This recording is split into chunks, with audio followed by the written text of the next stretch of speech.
Right, we are live. Hey guys, how's it going? Welcome back to the Kiwi Lads channel. We are back for a Super Rugby Pacific playoff matchup between the Chiefs and the Blues. Now, these two sides have already met twice throughout this season, both being won by the Chiefs, but the Blues, they have got themselves that sixth place qualifying spot.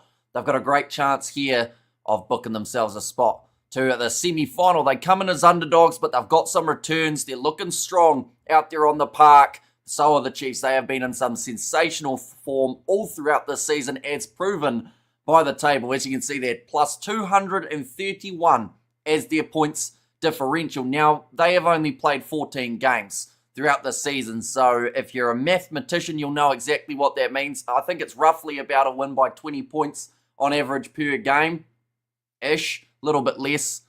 I did all right in maths, but not the best overall. But looking at the mathematical stage of the semi-finals, we see that the Crusaders, they booked themselves a spot yesterday up against the Reds. Theoretically, they can play every side in terms of the exception of the Reds and the Chiefs. They can play the Brumbies, they can play the Hurricanes, they can play the Blues. So if the Blues were able to get themselves the victory here, I believe that would then make them go head-to-head with the Crusaders in the semi. If not, and the Chiefs are victorious, then the Crusaders would face the winner of the Brumbies versus Hurricanes match. The loser would face the Chiefs. It's a very confusing layout, but it makes sense, kind of.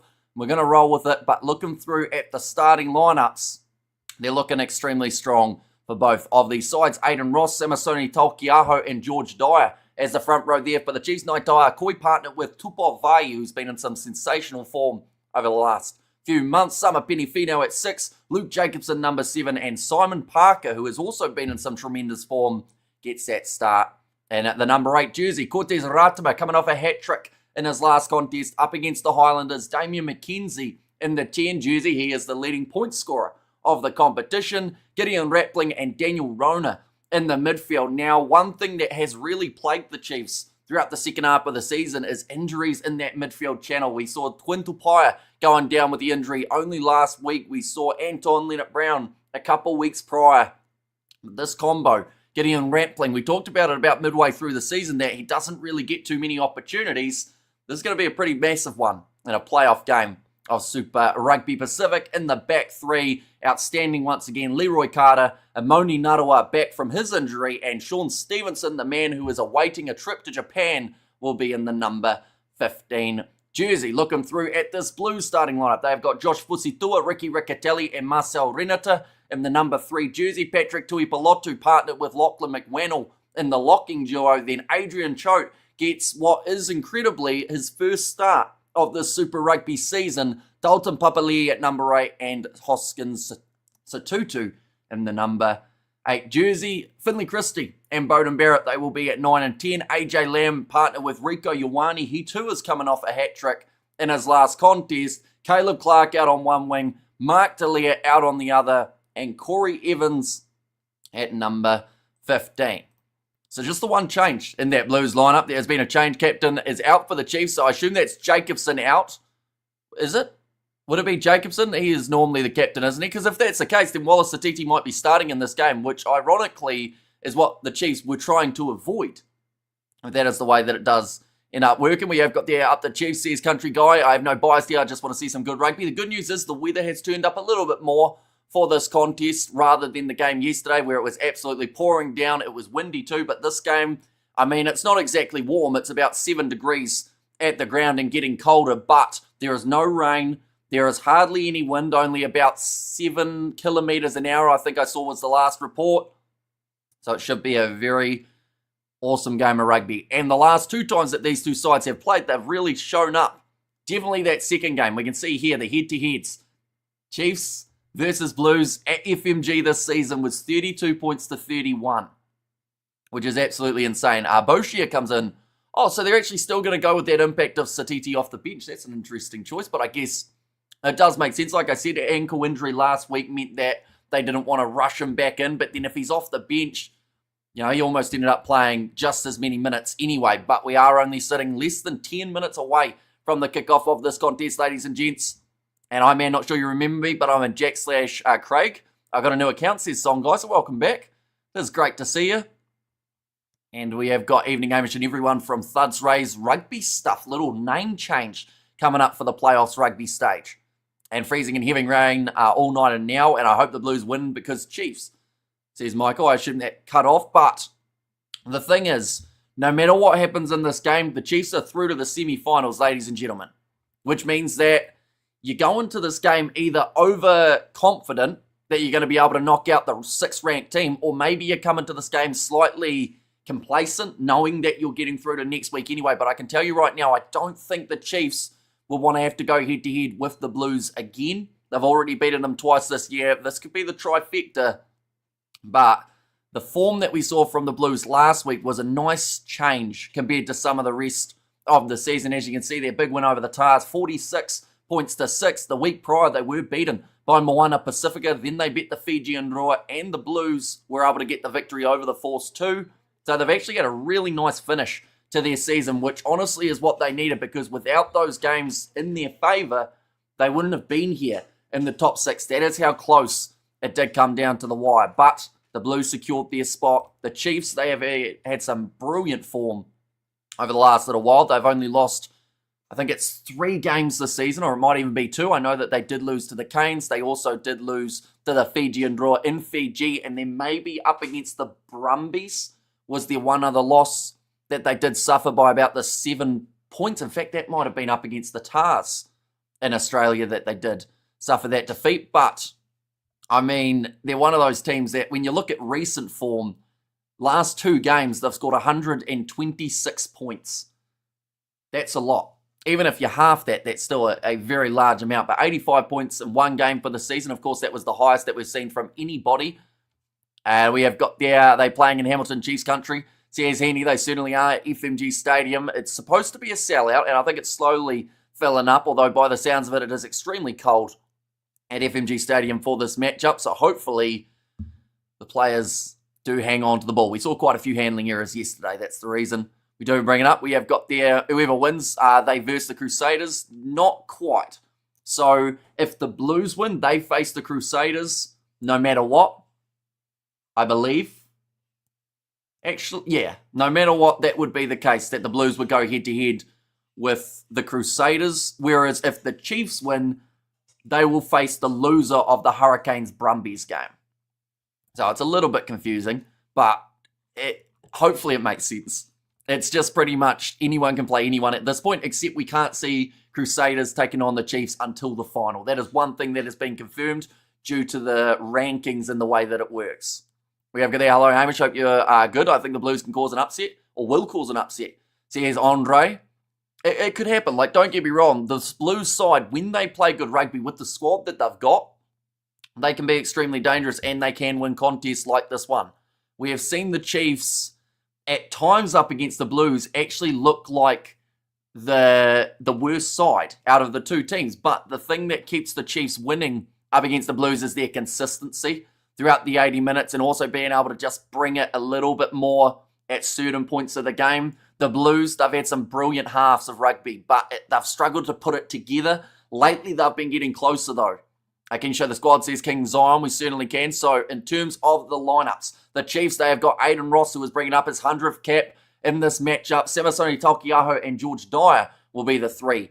And at the front row, in terms of the locking duo, this is one to definitely keep an eye on. Naito Akoi and Tupavai, Sama Penifina, Luke Jacobson, and Simon Parker were going to be the loose forward trio, but the late change, Kalen Boshia, comes in for the injured Jacobson in that number 7 jersey. Cortez Ratama and Damien McKenzie once again partnered in the 9-10 combination. Gideon Rappling and Daniel Rona make up the midfield that has been plagued with injuries for the Chiefs. Leroy Carter, Moni Narawa, and Sean Stevenson there in the number 15 jersey. For the Blues, they have got a stacked back line. Finley Christie, Bowden Barrett, AJ Lamb, and Rico Ioane as the first 4. Then out in the back 3, Caleb Clark, Mark Talia, and Corey Evans at number 15. Keep a close eye on Patrick Tuipulotu. These New Zealand derbies are the ones that he absolutely lives for, and he will be loving the contest going head-to-head with Tupavai, a man who has said that Tuipulotu's taught him a lot, but will we see the student become the master in this playoff final? It's a question, but Of course, we will soon find out. We're only sitting 5 minutes away. I needed to remember to breathe in between those sentences, or else I'm going to pass out before the game starts. Carter to run riot. Says Mark Payne, definitely an AB's bolter. And I would be disappointed if he doesn't make the squad, if we're being honest. Like, he has been phenomenal throughout this. Yeah, I'm a Sharks supporter, so I hope the Sharks and Glasgow cause an upset. So it'll be a Durban final. If it is, Andre, I'd assume, would you go to that game if it is in Durban? And we have got the greetings from Arania Hamish. Says good hub, welcome in. And also we have got their, how's the weather in Hamilton? It's rubbish in Wellington. Luckily, it's not too bad in Hamilton. One thing's for sure, though, it's very cold. That's about the most certain thing we can tell you. The rain's supposed to stay away. It's just supposed to get colder and colder as the evening progresses. Of course, there'll be a little bit of dew on the surface. And we have got there, that's a good squad for the Blues, says King Zion. And also, do you think Jacobson being out will hurt the Chiefs considering it's on game day? Maybe a little bit. I think that sometimes it takes that little adjustment period when you have got a guy coming out of a game so late. Normally, the early injury in a contest can cause the same thing. But honestly, like Jacobson, he's been strong throughout the season. But you look at the guys who could have replaced him. Kalen Boshier, get him the nod. Maybe they could have looked at Satiti going in a bit of a reshuffle. But the Chiefs have got quite a good amount of depth when it comes to that loose forward trio. So even though it is a big hit to lose someone who is considered as one of the leaders of this side, I do still think that the Chiefs, their game plan will not change. They will still have the same mindset. They will still have the same tactics, because it's pretty much the case of you have to shut this Blues side down because their backline is insane. And when it gets rolling, it's very hard to stop them. But Blues have a dangerous backline. Go the Blues, says Johan there. The tight five of the Chiefs should dominate, methinks, says Gerhard. I support the Highlanders that hate the Chiefs, so up the Blues, says Ben Rocks. I should also mention these two sides did meet in the final of Super Rugby Pacific last year. It was Chiefs versus Blues, and in that game, it was in fact the Blues managed to get themselves the victory. So the difference here is whoever wins this game, very different things can happen to the other side. If the Blues win, the Chiefs go through to the semis as well as the Blues. If the Chiefs win, they stop the back-to-back from being an option for this Blues side. What happens to Moana losing so many players for next season? Says Kiwi Rob, yeah, losing 15 guys is definitely not what they want, definitely because that's how many you need out there on the field at once. But, yeah, Moana will have to rebuild. If they have still got Savia in the mix, I do think that it will help them out a lot. I just hope the guys who are going overseas and leaving Moana Pacifica do get game time that they deserve. Angus Ta'aval yelling in everyone's face as they make their way out of the tunnel. He's almost headbutting them. He's got to be careful there, Ta'aval. Going to end up with the HIA before he even starts this game. We have there hoping Rappling is a good one. Choate starting could make a major difference. Yeah, they have decided to go with Adrian Choate for his first start of the year, which is something that's really weird to say, seeing as we are up to the about 14th or 15th game for these sides. I believe it is 15th. What did you have for dinner? I had some chips because I wanted something quick and easy before we start the 4 live streams of today. We have got the Brumbies taking on the Hurricanes in the 9:35 p.m. kickoff, and then after that we've also got the 2 games of the URC, and they will be the semi-finals. I do see that the Chiefs have got Liam Messam in their changing room at the moment, and Hayden Ross, he's going to be leading the side out. There's this 100th match. Are you watching UFC this weekend? I'd like to, but I probably won't get a chance to, if I'm being honest. I know that it's Sean O'Malley versus Merab Dvalishvili, but yeah, I think that's going to be at a time where we possibly are sleeping due to the all-nighter tonight for the URC. We have good as me, or is McDermott, or does McDermott need to learn how to box kick? It's never been a strong suit. Those little dart and die runs just put his team under pressure. That's the reason Joe Schmidt started Gordon. Tonight showed exactly why.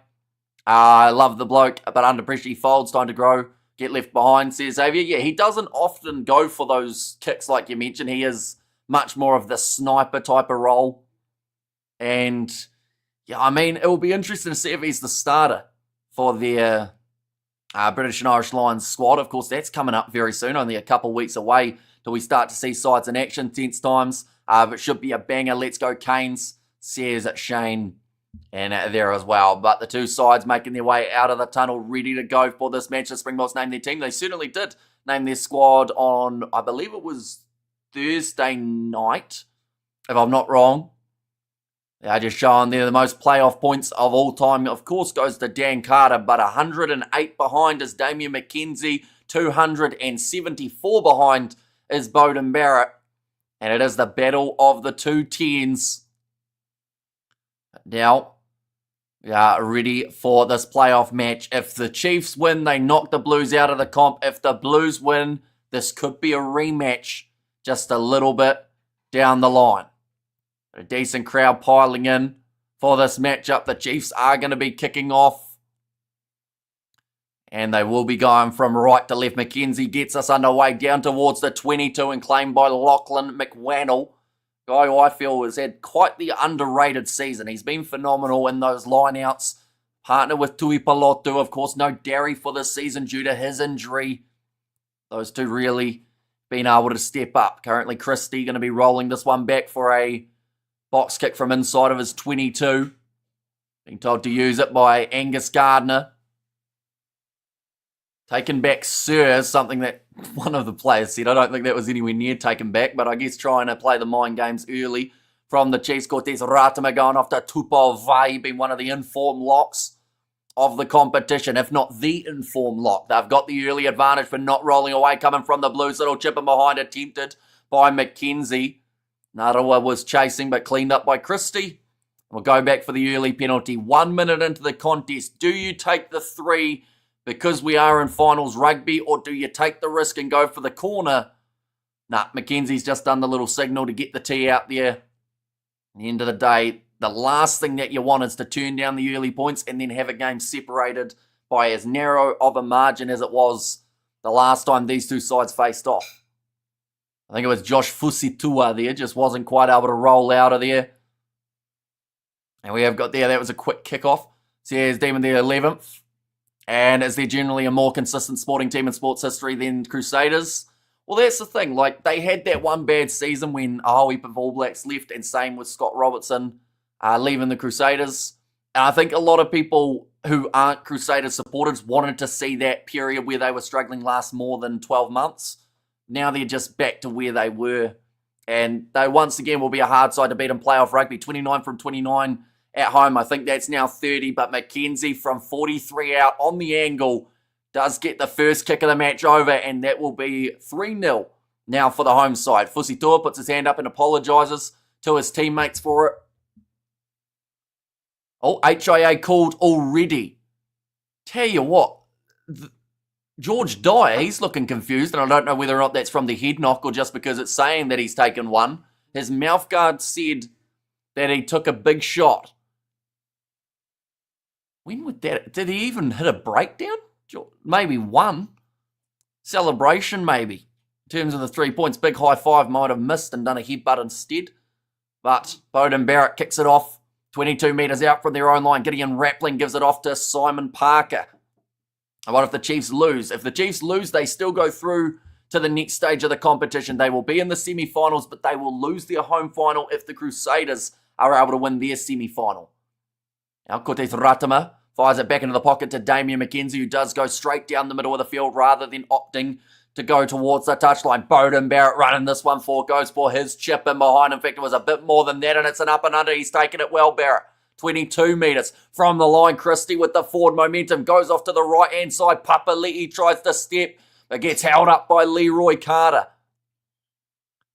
20 metres still from the line here for the Blues. Big thundering tackle from Kalen Boshi. I think there was someone's mouthguard that fell out. I wonder what reading that one is. So 2-2. Grubber in behind from Beauden Barrett. 10 metres from the line. And Stevenson has tried to kick that one downfield, but there was already penalty advantage. And they will go back for now an easy 3 if the Blues want it.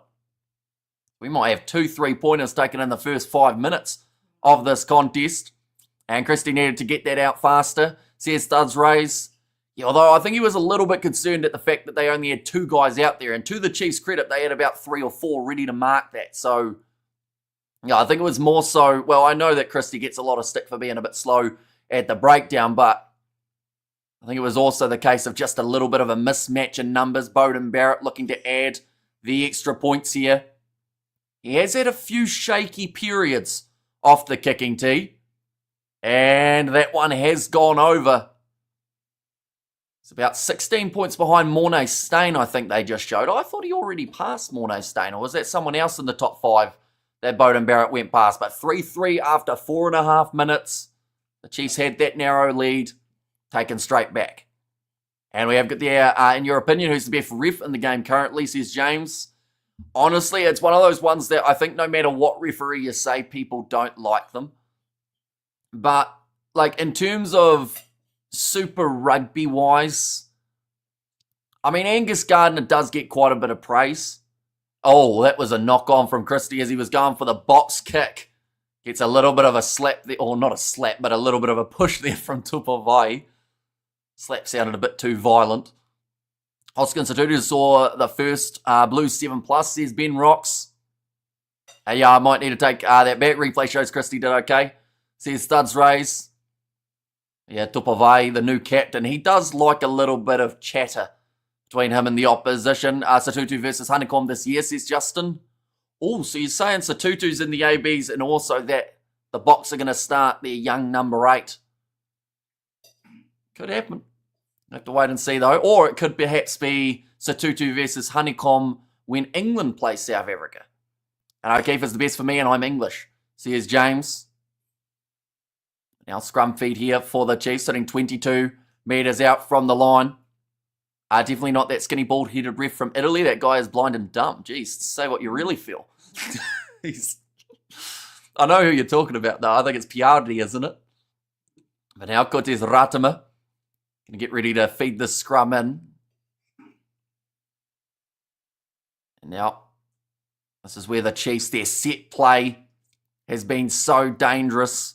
Ratima will go off to the left-hand side, goes to Gideon Rappling. But the question is, with these changes in the midfield, will there be a little bit of a feeling out process for the Chiefs? Gideon Rappling at 12, they have been using Tupaia as the battering ram. Now, Samasoni Taukiaho almost held up there by Hoskins Satutu, who tries to hold the ball in on the ground, but the tackle was called.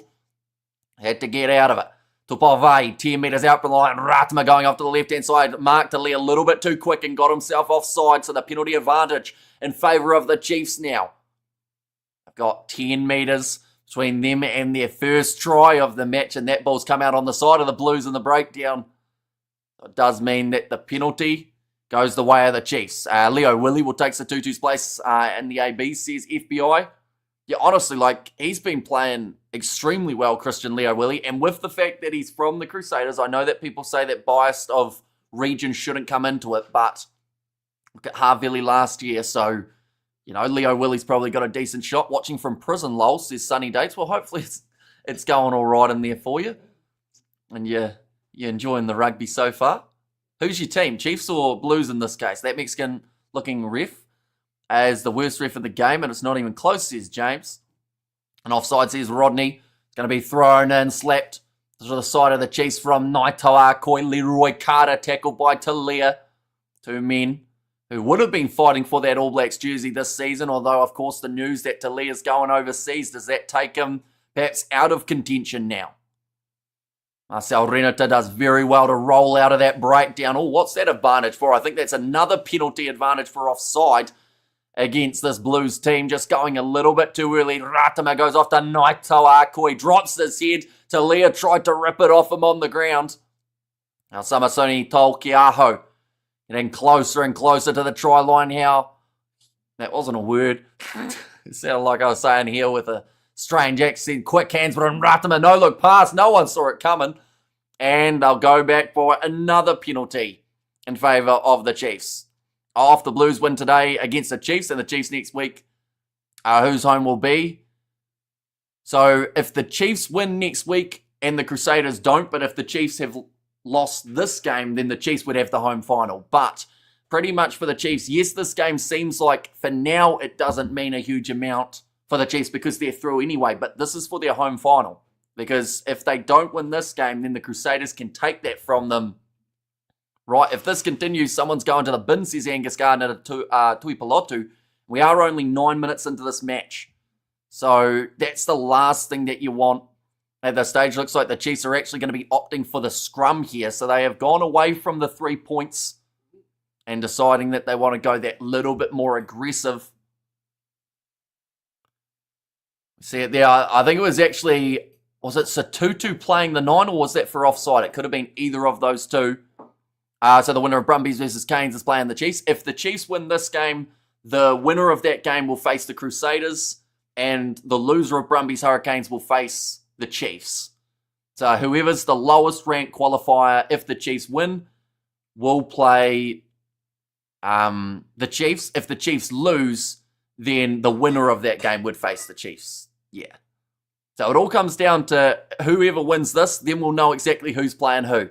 That's a penalty going the way of the Blues at scrum time here. 10 metres out from their own line, a perfect time to be able to win it, angling in, going against Aiden Ross. And, bro, if the Blues win, that means the Chiefs will still make it. That is true, yes, but they will lose their home final if the Crusaders then win their semi. No matter what the Chiefs are through, but of course they want the home final. And the reason I'm talking about that is because if the Chiefs lose, with the way that the best loser works, it means that you lose one qualifying spot, which would put them to 2 ranked rather than 1st ranked, if that makes sense. Now, nicely taken by Lachlan McWannell. Nicely done by Papali'i. That one was almost stolen in the breakdown from Naitoa Akoi. So what if the Blues win? So if the Blues win, no matter what, because of where they are, they will face the highest ranked qualifier, which would mean they'd face the Crusaders in the semi. Now, Finley Christie. The thing is, I wonder if Super Rugby, when they decided on this system, realised that people were going to not understand the system up until after the games are confirmed. Like, surely that's a mistake on their part, isn't it? That maybe there was an easier way of doing it. Now, I'm back across Bowden Barrett. They decided to take that one quickly. The Blues looking for the 50-22, but he will get the 50-30. I guess you call it for Bowden Barrett. It will be the Chiefs line out here. And Amoni Nuttlewood decides against the quick throw. And we have got the eye here. I heard Artie has taken a sabbatical next season. Any idea when? No idea whatsoever, to be honest. It would hurt Moana Pacifica, though, because if they're already losing 15 players, to have Savia gone too would be quite the hit. Now, throwing this one in, Simasoni Taokiaho, nicely claimed by Samapeni Finau, I believe it is, wearing the number 27 jersey for this match. Nicely taken by Bowden Barrett, though, after the box kick from the Chiefs on the halfway line. Christie shoveling it back to the right-hand side, finds Fusitoa, who sold the dummy as if he was going to Riccatelli on his left shoulder. Instead takes the contact. Corey Evans tries to kick him behind. Wrong choice there as Leroy Carter was ready for it. McKenzie picks the ball up. Tackled by Papali'i. Quick hands from Stevenson. Goes over the top to Kalen Boshier. Lose by 4, says Dallas. Now going back across to the right-hand side. Cross kick attempted from Stevenson. Oh, it goes over Corey Evans. Or Corey Evans' head, I should say. Got around the wrong way. Tupavai now bumping off Finley Christie. 22 metres out from the line. Short side, getting in, rappling. Cutting back in. Good scramble defence coming from the Blues. But the Chiefs have the momentum. Now Simon Parker hits it up. Aiden Ross in his Centurion match would love nothing more than to make his way over the try line. Back to Sean Stevenson now, who had no positioning whatsoever there. I'm not sure what the fullback was doing right next to the breakdown rather than being ready for the backline movement. Few metres out now for the Chiefs again. Popped up over the top. Loose ball. It was knocked on by the Chiefs. We have got there, you prevent there's no liquors here, be gone, says Gerard. It's bad for rugby if you play a knockout game and even if you lose, you're still through to the semi-finals. Yeah, it makes no sense. Like, I know that they do it for, I think it's the NRL do it, the Big Bash also do it in terms of cricket, but it is just a really confusing layout that I don't think needs to be as confusing as it is. But then they also didn't want to give the two top sides buys because sometimes in Super Rugby you take a week off, sometimes you lose your form. So they had to find a way of still having them play. Oh, that's an ugly cut on the top of the head of Aiden Ross. Now, they've already lost one of their props to an HIA. That being George Dyer. So I don't think they would want to lose their other starter. Oh, they've just said, yep, that's pretty bad. I think there was Angus Gardner. Can you show us the game image? I cannot, unfortunately, due to licensing, any match footage or audio would get us taken straight off YouTube, banned for 3 months and possibly sued. From how smoothly I said that, you can probably tell that I've said it about 5,000 times since the channel started. Big defense Blues, says Aloy. 13 and a half minutes in. Looks like George Dyer has passed his HIA. See, that's an interesting one, though, because for him to have to make his way off the field only a couple minutes into the game because his mouthguard said so, and then he passed, just seems a bit weird. Aidan Ross has now got the head fully strapped up. And we have there, but NRL both teams playing get a double chance. It's playing for a home semi-final. Big difference to this, says James. Yeah, I feel like, honestly, it could have been maybe the idea to have the two top sides play each other, but then the injury side of things, that's probably why they didn't want to do it, and they also didn't want to have a prelude to what could be the final. Because I was going to say you could have two top sides play each other, whoever wins that has the home final, but then the next side still has to play again, but then either way you still got a bye week, don't you? Now ready to put this ball in for Finley Christie. Going to be available off the back for Hoskins. Satutu only 5 metres out from his own line. Goes across to AJ Lamb. And let's go to Chiefs. There's Amosa. Oh. Okay. Two of them told to leave it on the ground. A little bit of a scuffle. That's a good kick from Bowden Barrett right on his goal line. Manages to get it out to about 30 metres out. I'm okay with the system. Just should have reversed the order of the finals games. Brumbies Canes play first. Says Thuds Rays. Yeah, I think that's also down to the licensing, though. In terms of Stan Sport would have wanted a nice 7:35 kickoff in Australia rather than a 9:35 or a 7:35 local time on a Friday night. They wanted the Saturday main window. Now, Ratama goes back across to Samasoni Tolkiaho. Low tackle made by Patrick Tuipulotu. Ratama now going off to the left, finds Vai. Tackled by Rico Ioane. Again, they will shift it to the left. Back-to-back tackles made by Rico. Coming off the hat-trick in the last contest. AJ Lamb just flattened George Dyer in the breakdown. That is quite the impressive feat. Now, again, they go short side. This seems like a tactic here for the Chiefs, maybe to just keep on working the short side and then eventually go for something that little bit more extravagant to the right. Now, Tolkiaho again goes on the inside to Sama Penifee. Now we are 15 minutes in and we haven't seen a try scored as of yet between these two teams. Tuipulotu the Punisher, says Pila. Now back to Tolkiaho. Been calling for it extremely often throughout this passage of play. Simon Parker tries to drive the legs, but Papali tied them up. And clearly the Crusaders up to the TV producer's plan by beating the Brumbies last week. Says Studs Race. Quite possibly. Now, own player told to get out of it. Tolkiaho. How many carries is this man going to have? We've had 12 phases. He's probably had about 6 of them. Now Gideon Rampling. Hits it up again. It's good defence at the moment from the Blues. Not really risking too much, although Ratama tried to milk that one. But Renata did well to manage to get out of it, and Gardner says you milked that, Ratama, so you're not getting the penalty. Now, Kalen Boshia, that looked offside from Satutu. He was very quick getting up. But I think Gardner said ball was out, so he was allowed to be where he was. Come on, Narawa score the first time, says Jason, who has the ball at the moment. The Chiefs still do up to 18 phases in a row here for this Chiefs side. Now back across to the right-hand side. Finds Daniel Rona. Eventually, they now shift it to the right, and Sean Stevenson knocks it on. Wasn't expecting the pass. And the Blues, their defence did extremely well. 20 phases that the Chiefs hardly made a metre. That is a big confidence booster for the away side. And Chiefs win this game, says Sylvia. Tolkiaho, great ball carrier. At this game, says Tyler. Is it as cold as it kind of looks? Because I think it is supposed to only be about 5 degrees Celsius for this matchup. Good news though, I guess no rain for this matchup. Let's go. The Chiefs says sunny, and what's the weather like? It was snowing a little in Oamaru. Says Kiwi, I don't think we had any snow. I don't even know if we've had any rain today. If I'm being honest, the Chiefs aren't playing well, says Kiwi Rob. I mean, they're doing well phase play-wise. They've had quite a bit of the ball, but just been that last little pass.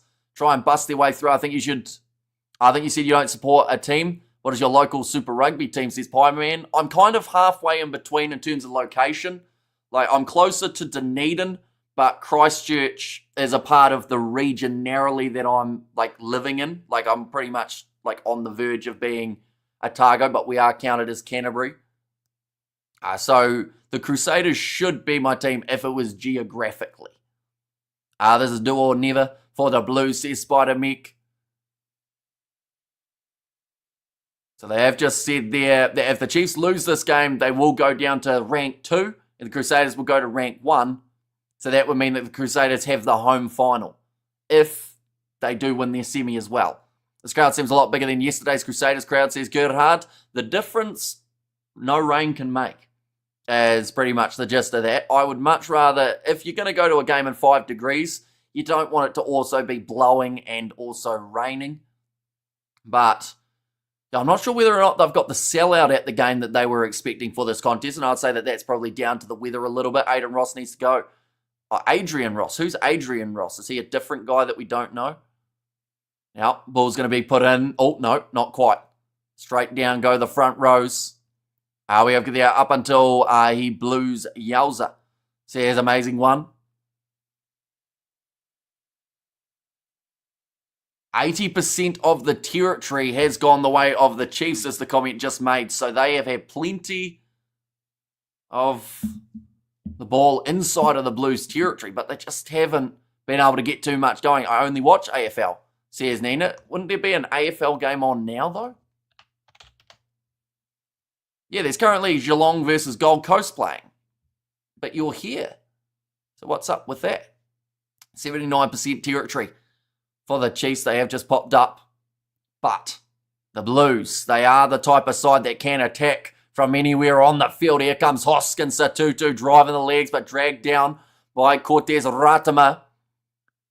Now Barrett going for the kick up high. Looks like Talia's lined it up. Carter makes the tackle and Stevenson helps out. Oh, the ball almost got stuck in there, which could have ended up with the penalty advantage going the way of the Blues, but they've made their way up to the halfway line. Now back across to the right. Rico Ioane. Leroy Carter on the ball. Lightning quick gets the steal, and that is what you get when you deal with a guy from the 7th Circuit. They are used to those one-on-one tackle. And steals off. Very nice kick. And almost goes into touch over the head of Corey Evans, but he is regathered and now will kick this one into touch of his left boot. Chiefs will have themselves the line out 40 metres out. We have got their game time needs to change. Eligibility rules need to change. Wake up NZRU. As in, like, in terms of players for the All Blacks, I would assume. Aiden Ross had to make his way from the field. That is due to the excessive blood that is coming out of that man's skull. I could do with some Kiwi Cheerios right now. As in, like, the sausage or the cereal. But now, ball's there for the Chiefs. Taukiaho. This is going to become a maul by the looks of it. And that almost ended up in the hands of Lachlan McWannell, but they've made it unplayable. And the Blues will now have themselves the scrum. Chiefs going to run themselves into oblivion. Blues are clever by defending rather than attacking, says Spider Mick.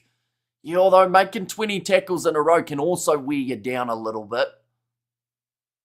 Oh, you know, to be fair, they probably did have the argument at line-out time. I think Summer Penny Fairnow was saying his arm was kind of pulled down, which it was. But it will be now the scrum for the Blues. They are 40 metres out from their own line. We are currently 20 minutes through this game, and no one has scored as of yet. Leroy Carter says Francois, or Francis it might actually be, sorry. Yeah, like, he's one of those guys that will definitely be one to keep an eye on. Now, rolling this one back for Finley Christie off to the left-hand side. Goes to AJ Lamb, who tried to sneak through. Both of these sides defending very well. Charged down there. Christie took a bit too long, and Vai lined him up. Makes the tackle there on Ricky Riccatelli. In fact, almost held him up, but now they have to release him. The wee sausages, mate. You know, they go all right, don't they?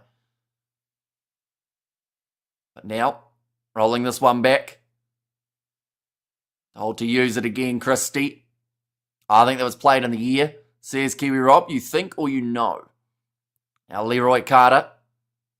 Nicely taken round the halfway line. Moving to 50 here for the Chiefs, which might be how many minutes we go without a try here if these two sides keep on matching each other so evenly. The last time that they played it was 32-31. Chrissy, a slow hell man, says Bill. And now kick towards the sideline. It does go out, and it will be about a 32-metre line out for the Blues. Caleb Clark told that he can throw it if he wants to for the quick throw, but there were two Chiefs waiting for him to do it. And go the Blues. You's got this, says Kendrick. Oh, they have taken it quickly. That was really risky, and it sits up now. Oh, no, knocked on by Gideon Rappling. But what were the Blues doing there?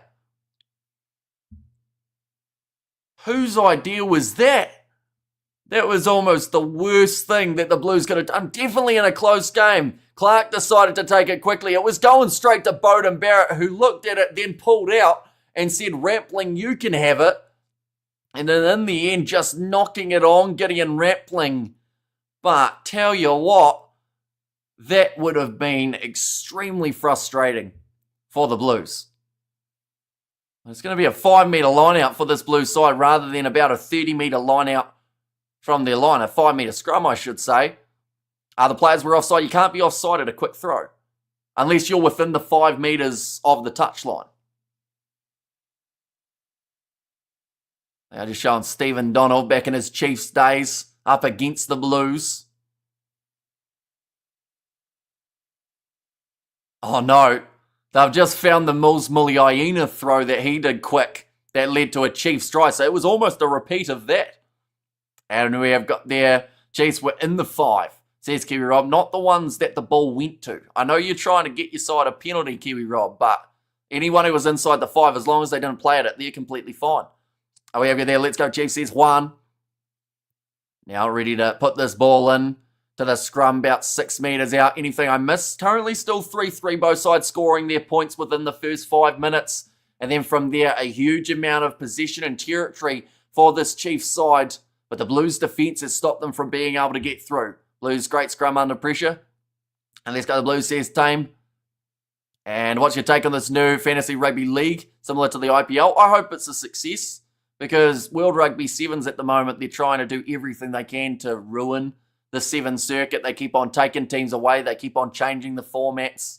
So if another competition takes off and does well, I hope it's the kick up the rear end. World Rugby need to just change the 7s back to what it was. But then financially, I don't think they can afford to do that now because they seem to keep losing money. Going off to the left-hand side now, Tupavai sitting 15 metres out from the try line. Cortez Ratama. This is a big chance for the Chiefs. That all came from that weird quick throw taken by the Blues. Good hands going out to Gideon Rappling this time. Inside ball to Amoni Narawa.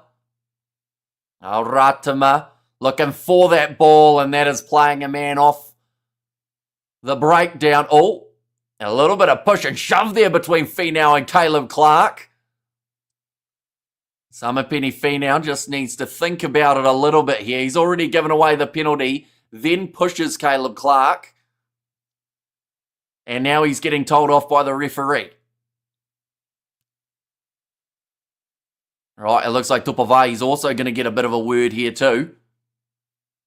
And now you let's go Blues and up the wires, says Laurie.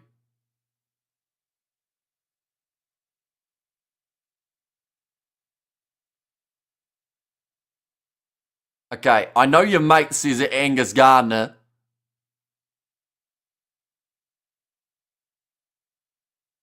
Okay, so a quick little handshake between Clark and Finau. Pretty much referee saying, I know that you're mates, but don't do dumb stuff. Handbags, everyone laughing at each other, move on. Says Studs Race, and Clark got nothing, says Sonny.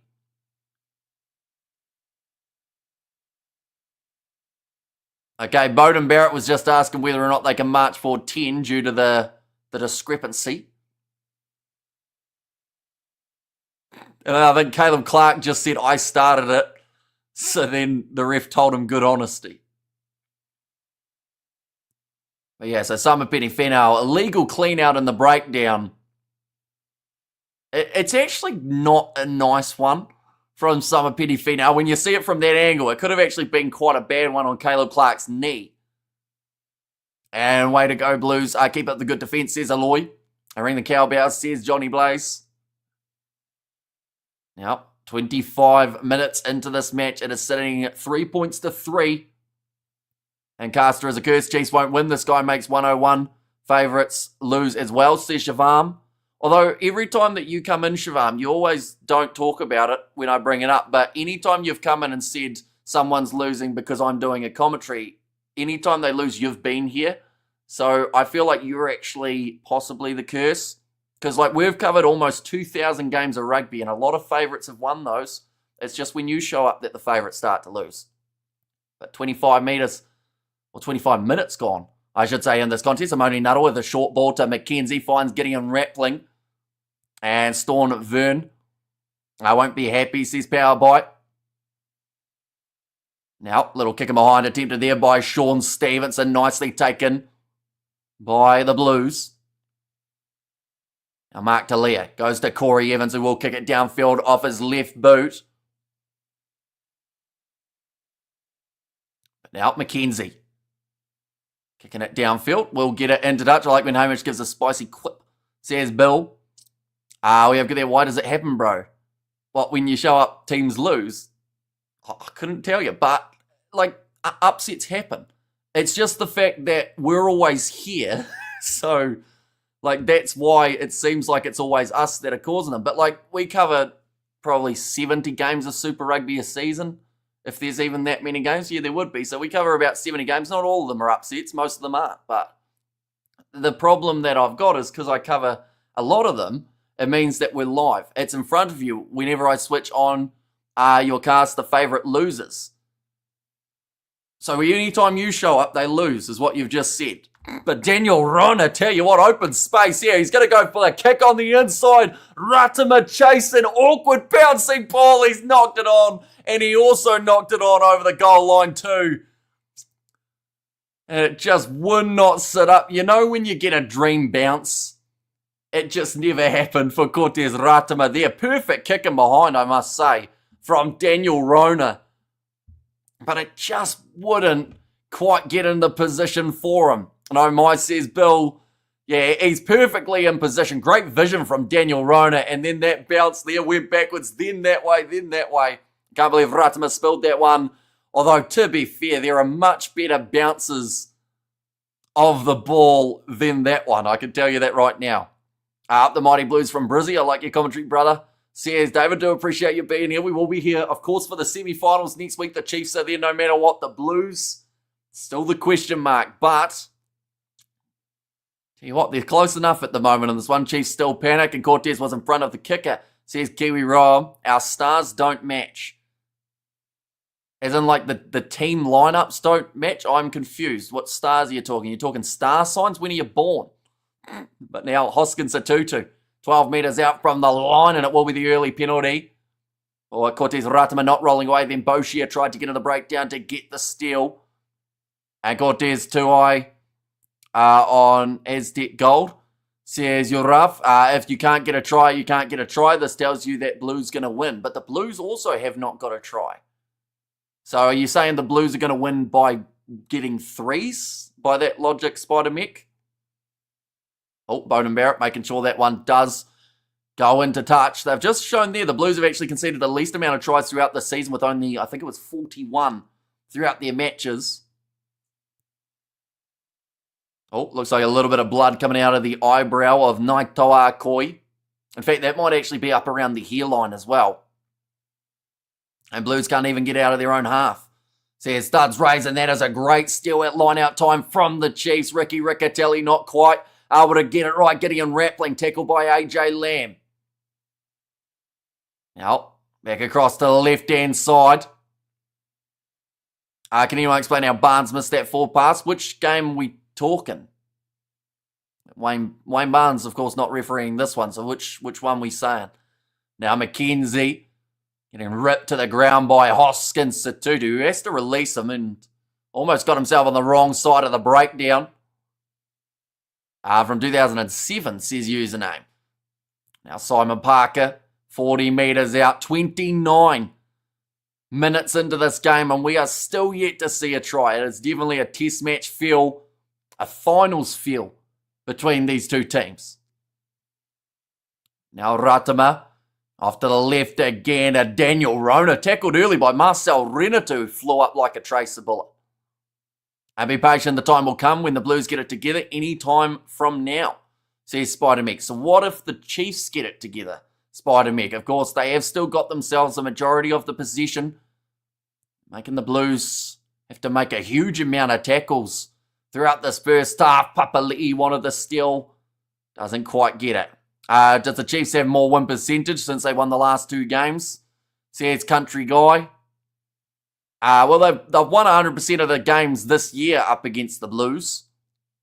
But they have not won 100% in all of recent time, as they did lose that Super Rugby Pacific final. That's gone over the head of Daniel Rona off the cross kick of McKenzie. So they will go back for another penalty going the way of the Chiefs. I Hamish, good to listen to you. Do you reckon a high or low scoring game? I reckon low scoring. That's probably a good bet after 30 minutes in with it 3-3. But yeah, I'm thinking it's going to be a little bit low scoring too. It looks like the Chiefs are actually opting to go for the 3 points here. I've been hard on Christie all year. But for the love of rugby, please prove me wrong, says TH. 4 penalties conceded apiece at the moment, so very even between these two sides in terms of that penalty count. Tough game, says Sonny. Yeah, this type of game, to me at the moment, feels like neither side are willing to make that massive mistake. So they're going maybe a little bit more cautious. Chiefs haven't gone for any extravagant moves up until when they get the penalty advantage, and then that's when the cross kick comes out. All kickable points need to be taken by the Chiefs, says Gerhard. That kick has gone over from Damian McKenzie, so that makes the score 6 points to 3 now. The old saying, Hammy, the first be last and the last be first. Well, to be fair, the Blues were last when it comes to the playoffs, so you are correct. They came in as 6th rank. Chiefs came in as first, so you're saying it's going to be the role reversal, the switcheroo by the time we get to the finals footy. The Blues, of course, they will know no matter where they go from here, it is away. You know, they have to play the Crusaders in Christchurch if they do win this contest. Then from there, either playing the Chiefs away from home or perhaps either the Brumbies or the Canes. And Damien McKenzie says Francis. Now going back across to the right-hand side. Bowden Barrett trying a kick in behind, hoping to get a little bit of territory going. But Stevenson, with all the time in the world, kicks it back downfield and doesn't find touch with it. Bowden Barrett goes on the inside to Corey Evans. He will go with the left foot up and under, chasing after it and just knocks it on. McKenzie takes it, steps round Tui Pilotu. Now 40 metres out from the line here, the Chiefs off to the left-hand side. All that came off the side of the boot of Daniel Rona. In fact, it came right off the side that it almost went backwards. And now McKenzie calls the mark inside of the 22 after Christie went for the box kick in behind. Is this do or die for the Blues? It is indeed. If they win this game, they continue in the competition. If they lose this game, they're gone for the season and they can't make it back-to-back. And they would love nothing more to get that title 2 years in a row. McKenzie after the mark will now boot this ball into touch. Hasn't got a massive amount of distance on it, but wanted to make sure it was in touch. D-Mac doing his slippery eel moves, says Gerhard. And Barrett will make sure they don't run the ball, says Scrotimus. And also kia ora, my Alabama friends, says Fakes. Now 7 minutes left in the half, still 33 minutes gone without a try. Now Ricky Riccatelli, a little bit hesitant.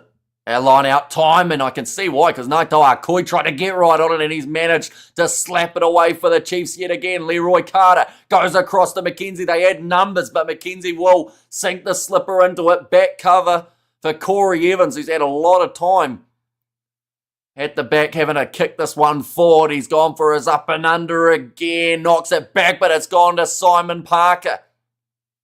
Now Taukiaho plays half. Stevenson, little chip in behind was McKenzie. Foot trip. Tell you what, that's a yellow card, and it certainly will be the Blues. It looks like it was Ricky Riccatelli. I think Tupavai just asked in the question, how cynical was that? Ricky Riccatelli is going to make his way off the field. He doesn't even realise at this point. Number 2, yep, he is now going to make his way off, but this could have been dangerous had McKenzie made his way. Oh, tell you what, that's a little bit dirty there from Ricky Riccatelli. Just got the foot trip out in time. And Never Sweet Home Alabama, the odd guy never steps outside, says fakes. And BS Ref says Spider Mick, and the G says Bill. And surely a yellow says Gerhard. Yeah, 10 minutes off the field for Ricky Riccatelli. But the thing is, like, it was not a guaranteed try. So Ricky Riccatelli didn't have to do that. You know, it's one of those ones, if he hadn't stuck his foot out, right, if he had just shouldered him, it probably would have just been a penalty.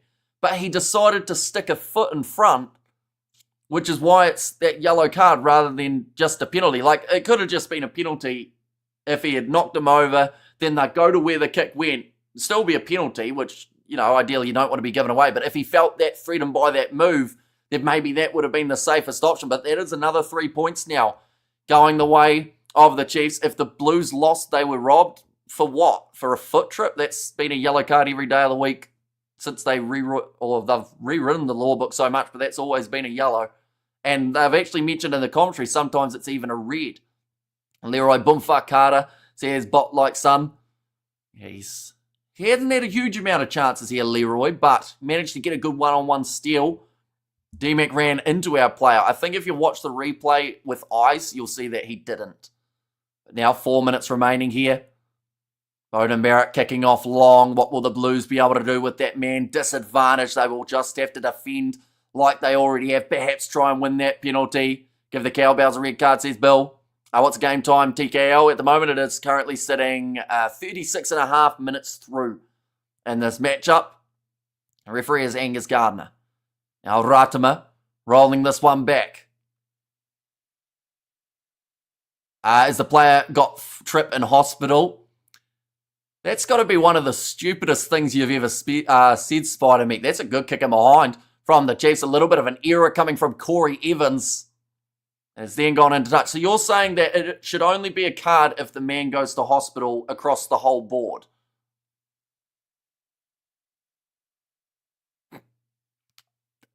There's no answer that I can give to that like doesn't make that sound dumb. And Fitzy showed him that one, says Shane. Looks like maybe a bit of an injury here for Marcel Renata. Oh, okay, so the referee has just said there, you're not slowing this one down. Get back to your feet, Renata.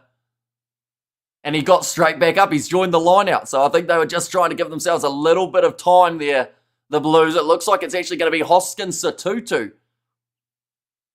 No way is a trip yellow card, says Sonny. Oh, thrown in by Hoskins Satutu. He got a warm-up one because the line out wasn't set. So it's outside of the 22, says Angus Gardner. The Blues are still in a huddle here. I think they're trying their best just to give themselves a bit of time to regroup, but he's thrown it in. It's gone over the top, and Tupavai managed to steal it briefly before AJ Lamb was able to take it back.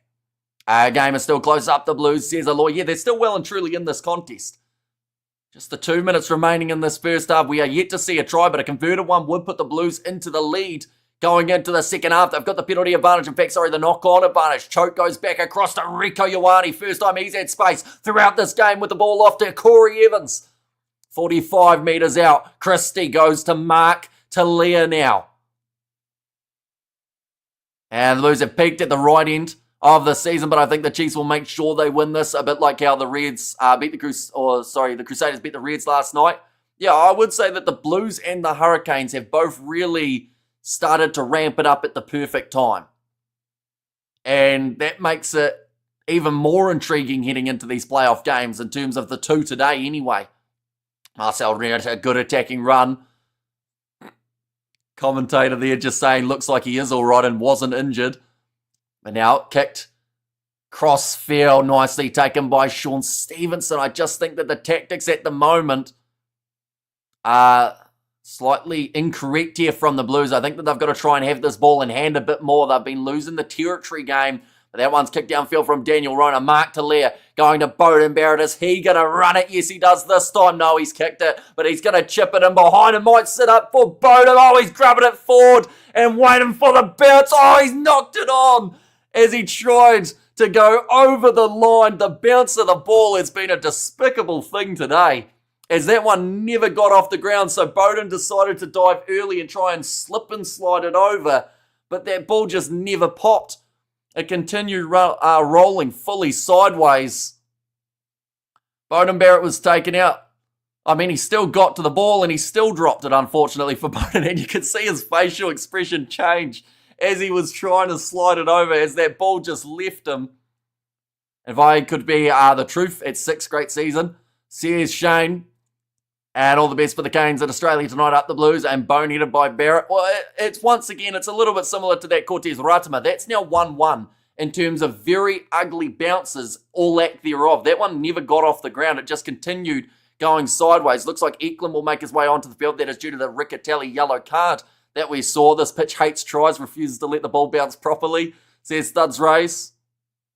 I agree. I think that it's really just not sitting up the way that the players want it. He covered the ground, Beauden. He was ready for it.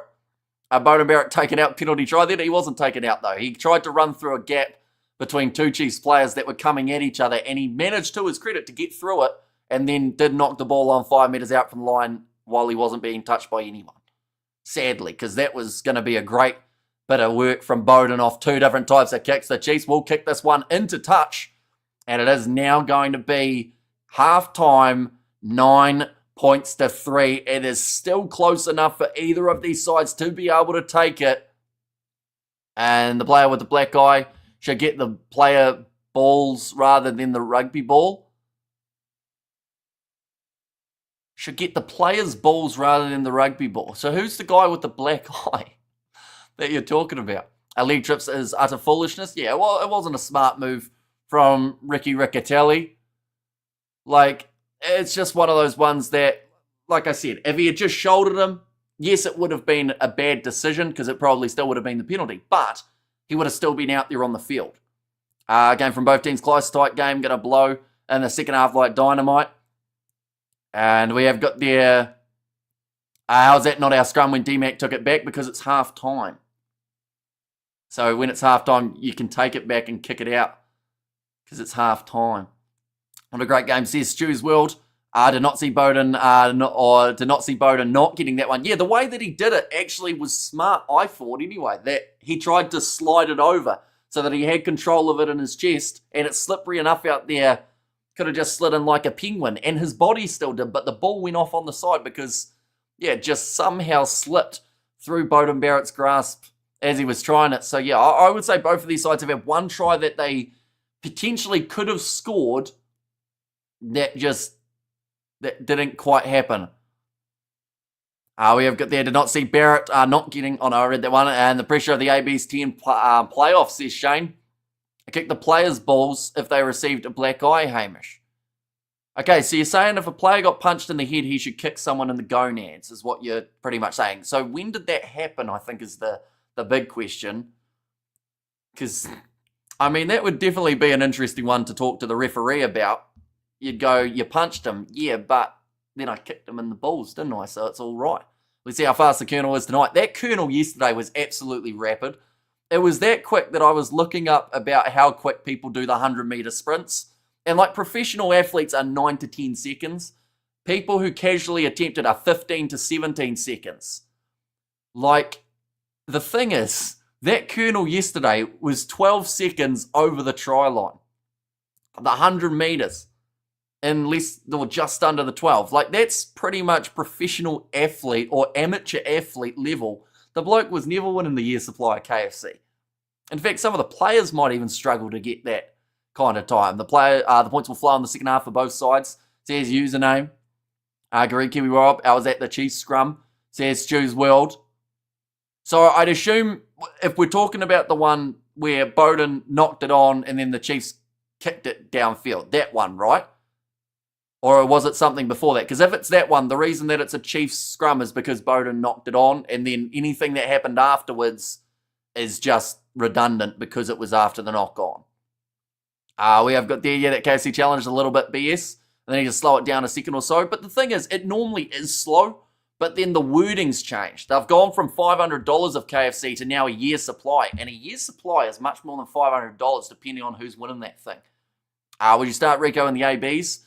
I think it depends on who your 12 is. Like, I know people don't like Rico Ioane much, but I do also think that based off this year, like, he hasn't had the best season, but Razor will still probably have him in there for the experience in that midfield combo. So, you know, I don't know whether or not he'll be a constant starter, but he'll probably be in that environment. Yeah, that one says Stu as well. Yeah, so because it was already a knock-on from Barrett, that's where the advantage to the Chiefs came. And then McKenzie forcing it down pretty much just said, that's the play over. We're going back for that advantage. So the advantage didn't finish in that case. So much tries. Could have been scored, but they messed it up, says Rare Warrior. It was a 50-50 chance, I guess, but the Blues might start taking those, says NZ Riot. We have got their head high as a crime, a shoulder charge as a crime, a spear tackle as a crime, but foot trip, says Spider-Man. It's not the first time we've seen someone foot tripped and yellow carded. In fact, every time that happens, normally the guy does go to the bin. We have got their foot trip needs to be a red and a whole season ban. Yeah, it's something that, like, depending on who you talk to, oh, we've got Catch the Colonel. Right, we're going to get our clock out. That's with an L. And we're going to see how quick this Colonel is this time, because it was very quick at Christchurch. Oh, they almost said half year of KFC, but it's a full year of KFC. 100-meter sprint for the dollars. Well, the chicken. Oh, he went very early. But the Colonel's off again. No, that's ridiculous, the speed that this Colonel's running. I don't know what's happened to the Colonel, but he's done something. He's put a needle in his arm. But that took less than 11 seconds. That one was quicker than the one yesterday by an extra second as well. No one's catching that Colonel. That Colonel's keeping the KFC for himself. Reading the Colonel's speed is relative to the size of the bloke running for chicken. Maybe, but who's catching the Colonel? He was 10.55 and I stopped it late. Like, I think if you put Usain Bolt currently up against that Colonel, he may even still struggle. The only way to break 12 seconds for the 100 metres is when you have eaten too much KFC and need to get to the bog, says Paul Thompson. And come on the Blues, says Paul there. And that Colonel is rapid. You don't know if Usain Bolt could have caught that Colonel. Colonel cracks his eye. That Colonel was ridiculously quick. So obviously, because it's the playoffs, they've gone, we don't want to give out KFC. We've done the 500 gift vouchers throughout the season. But like just at the start, they should just say, look, you're not actually going to win this, so don't worry about running fast. Because he got like a full head second. Will you be streaming the Bulls game? We certainly will be. Alongside the next game, Brumbies versus Hurricanes, and then also the URC semi-final. The other one is Glasgow versus Leinster. So we're doing that one, and then after that, it is the South African derby. The Colonel is Sophie Pascoe, 100 metres. New Zealand champ, says Yuraf. How fast does she run the 100 metres? Sophie Pascoe, 100-metre time. Oh, 1 minute 17. She a swimmer, of course. I don't know why I thought she was a runner. What's like a New Zealand 100-metre record? What would that be? 10.08. Okay, so the guy who ran the 100 metres the quickest out of anyone in New Zealand would still only just beat that Colonel. Has the Colonel... It has throughout the season when they were like doing 15, 16, 17 second times. And even that's quite quick. But, like, it's really, really ramped it up since the start of the playoff games. And tough for the Canes, then Brumbies, the dark horse pun included, says TH. And that's the thing. If the Brumbies get themselves a win, and if the Blues were somehow able to win this contest, it would actually be a Brumbies home final. That can still happen, which is a bit intriguing. Isn't Usain something like 9.8? Yeah, so you have to run pretty much the speed of Usain Bolt to beat the Colonel and win yourself a year of KFC. I can tell you right now, whatever your time is, if you're beating that, if you've had a year's of KFC, you're probably not going to beat the Colonel again after that. Good morning, / evening, mate. Welcome in, Fletch, and hope you are doing extremely well. I'm actually a Blues fan, I know. No, I'm pretty impartial between these two sides. I love when they go close, and that looks like it's exactly what we're going to get. Scott Robertson watching on for this game too, but looking through at the previous results between these two sides, the Chiefs, they were able to win it 25 points to 14 the first time that they played, and then the second time it was 32 points to 31 in favour of the Chiefs as well. So it's been quite close overall. Even that 11-point game, I feel like that was down to how the Chiefs finished that game overall, but looking through at the way that the benches sit for this contest for the Chiefs, they have got Brody McAllister, Ollie Norris, and Ruben O'Neill. Josh Lauder and Wallace Satiti will also be off the bench. Now, we did see the late change of Luke Jacobson out of the starting lineup, which did bring in Kalen Boshia, a man who wasn't even in the starting 23 for this matchup. Xavier Rowe, Josh Jacob, and Atino Nana Saturo is there as the number 23 for the Blues. Kurt Eklund has already made his way onto the field briefly. That is due to Ricky Riccatelli picking up a bit of a yellow card situation. Jordan Lay, Ta'aval, Barry Segner, he will make his way off the bench rather than starting. Sam Knock, Harry Plummer, and Cole Forbes there as the number 23. We have got there, why don't he run for a country, says Si. And also we have got there, it's now an open mystery, who is the Colonel? No, it's like a digital thing that goes across. You see where all these advertisements are? It's pretty much a kernel that goes along there as like an animated thing. But yeah, it's very quick. Here's where the KFC, serious coronary problems on your horizon, says Gerhard. And we have got there up the wires, and this is one of the best Super Rugby finals games I've seen so far, says Stu. And that Chiefs bench is fire, says Studs raising up the wires, says Azai. When are the Warriors playing? Are they tonight or tomorrow? Are they playing currently? And they are currently doing not too badly up against the Sharks by the looks of it. I won't tell the score just so that anyone who wants to watch that one after still can. And Cortez Ratama and Finley Christie are duking it out to see who is going to be on the bench for Cam Roygaard. Little bit. I do still think that Ratama's probably going to get that nod though. How do you think you would do against the Colonel? I'd probably blow my groin trying to run it in 10.5 seconds. But, yeah, nah. If that was how quick the Colonel was throughout the whole season, I don't think anyone would have won it. But they've obviously ramped it up to try and save some money. Wallace, why is he on the bench? He is on the bench due to an ankle injury that he did get last week. They were a little bit debating whether or not he would even be able to play, but he is going to be off the bench. But they also mentioned about how, you know, if you've got a guy off the bench and there's an early injury, he was going to have to play the 80 anyway. But I think it's more so for the impact too of being able to use a player like Satiti to really kind of take you up to the next level. I'll bring my bike to race the Colonel, says Laurie, and Warriors all the way, says Yuraf. Yeah, second half, very close to taking place. There is just the one more playoff game that will be happening for this round, ladies and gentlemen. That is the contest between the Brumbies and the Hurricanes. As you can see, the Hurricanes coming in as slight underdogs in that matchup. The Blues, they were underdogs up against the Chiefs. They're currently down by 6, so they're probably pretty even in terms of, you know, if they scored one more try, they'd be probably a 50-50 type of situation heading into the last 30 minutes or so. I think that the Blues do need the early try just to give them some sort of confidence. They've been close, but they haven't had a huge amount of chances. So that's kind of when you need someone to step up, whether that's Talia, whether that's Clark, just someone to be able to really crank it up. But these are the playoff games. Now, I should mention that these are not confirmed times. Of course, the times will be decided when we do get to see who's playing who. There is a chance that a game could be taking place on Friday night as well as Saturday night.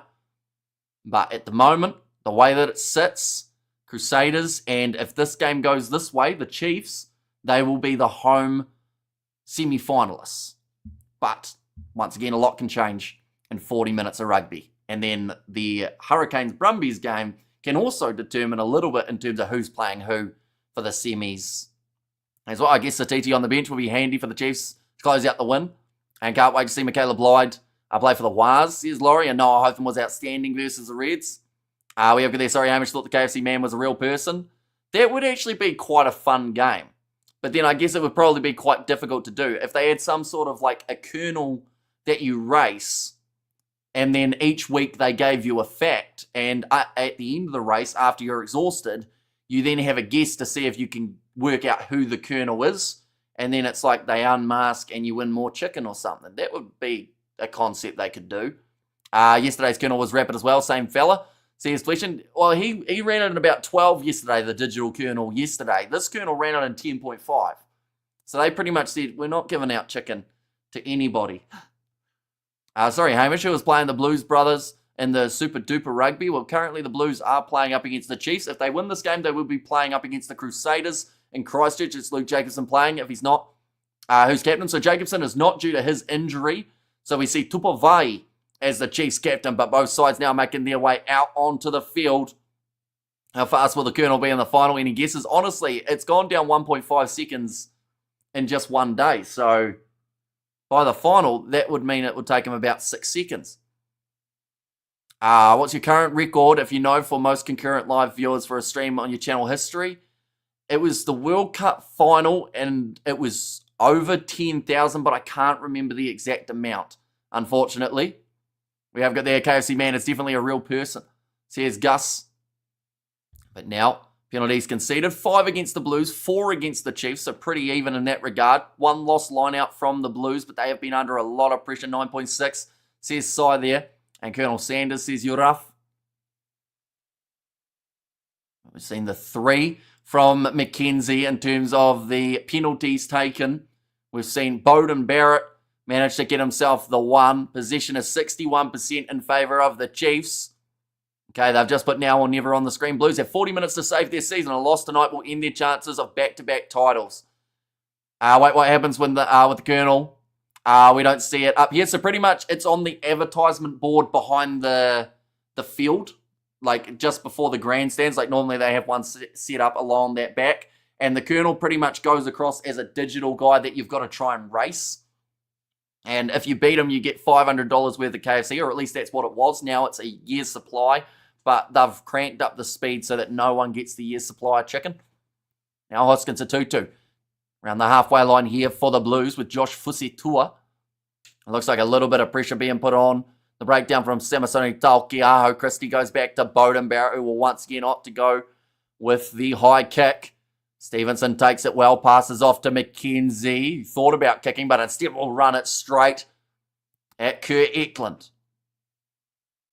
A little bit of a counter-ruck there from Papa Lee, who's told no. Then tries it one more time, then is told no and gets out of that one. Sean Stevenson kicking it down the middle of the field. There was a bit of a nothing kick from Stevenson. Now Bowden Barrett decides he will return it. Goes to McKenzie. Passes it across to Amoni Narawa, who will now sink the slipper into it too. It's become a game of force pack at the start of the half. Now going short side, Caleb Clark cutting through. He's tackled low by Summer Penny Fee. Now Chiefs almost able to get the steal. Fusitua goes across to Barrett. Great hands from Lachlan McWennell, who is just dragged down by Tupavai. Oh, that one's going to be back onto the side of Daniel Rona. Does look for the clear and kick, cleaned up by AJ Lamb, but the Chiefs under early pressure in the second half. Nice fancy footwork coming from Lamb. Now Christie, back across to Satutu, puts it back to Bowden Barrett, who was lined up by Tupavai. Evans sells the dummy. Tackled by Arkoi. And Bowden versus Damien Battle. Right, I actually thought it was a real person dressed like a Colonel. The thing is, they have a real person dressed like the Colonel. He just doesn't do the running. Oh, well done there from, I believe it was Daniel Rona, who made the tackle and stopped Renata from being able to get that offload. Papali'i trying to get back to his feet, can't quite do it. Corey Evans now trying to find a gap. He started becoming more and more involved in the second half. Rush defense from Parker, tackles Satutu low. Christie back to the left-hand side. So it seems like whoever's going from right to left is getting a lot more of the ball. Vai tries for the steal note. Doesn't get it again. Satutu hits it up at George Dyer. Christie asking for the penalty for not rolling away. The man was about as rolled away as he could be. Bowden Barrett going high. This is going to be a tricky one. Caleb Clark does get a hand to it, but it goes into touch. And will now be Chiefs line out or maybe the scrum. Oh, I only know South African teams in the competition because they are playing in the URC. Right now, who's the one uncapped Springbok, Wallabies and All Blacks player that Smokey for a call-up should be called up? Well, the Springboks have announced their squad. They've got 9 uncapped guys in there, so we probably can't do theirs. For New Zealand, I honestly do think it's Leroy Carter in terms of who should get the call-up, who hasn't got any caps. Barring injuries, the current lock pairing for the Chiefs will go on, make many games to the AB, says Gerhard. The Chiefs, penalty does go their way. Line-out time mistake made by the Blues.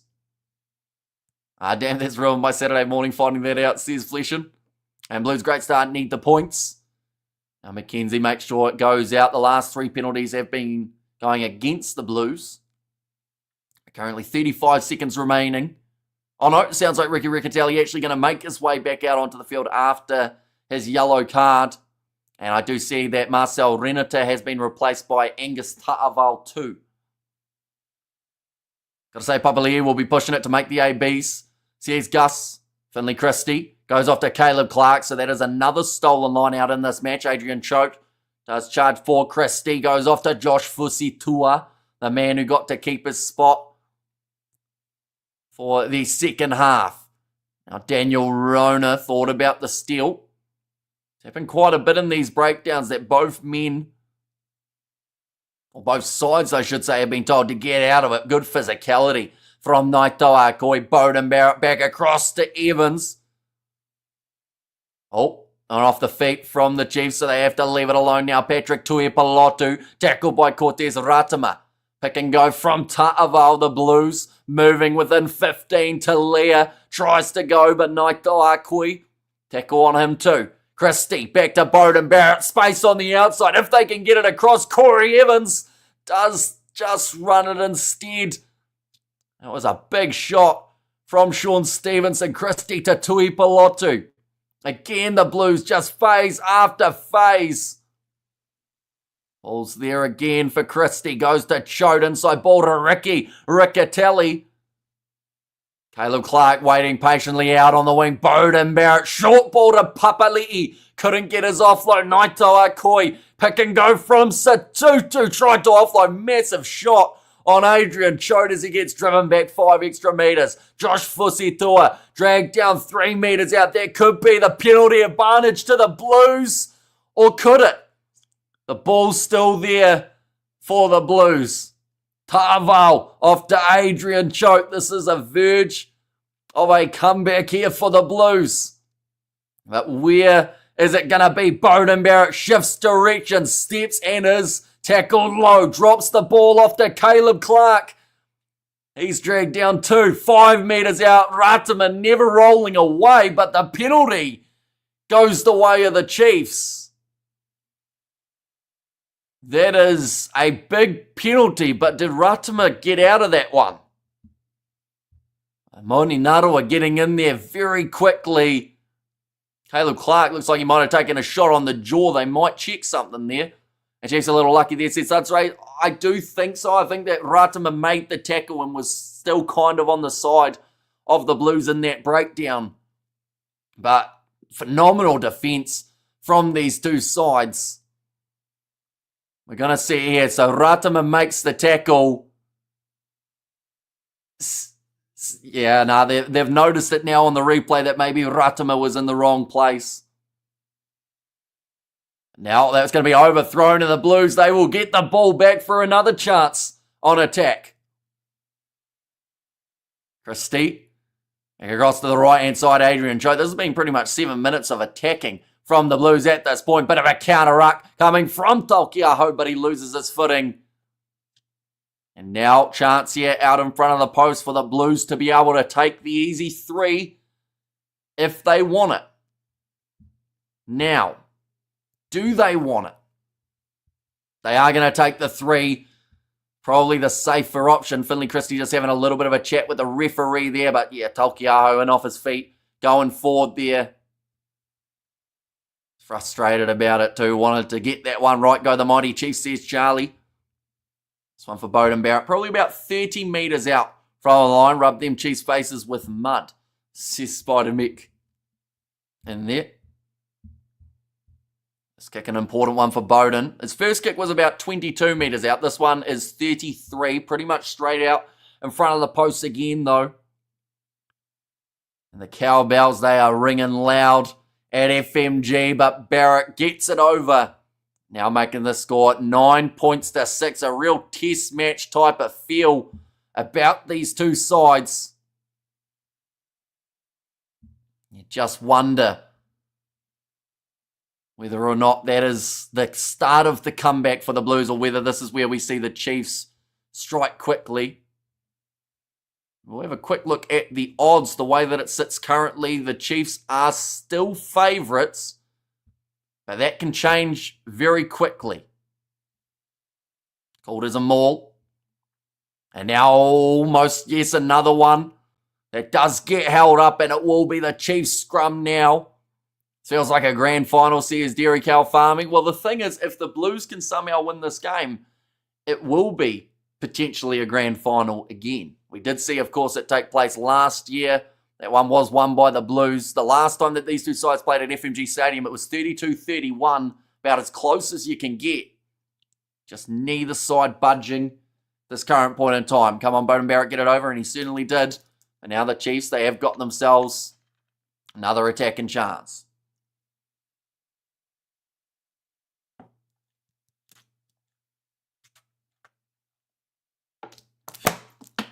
Wallace Satiti.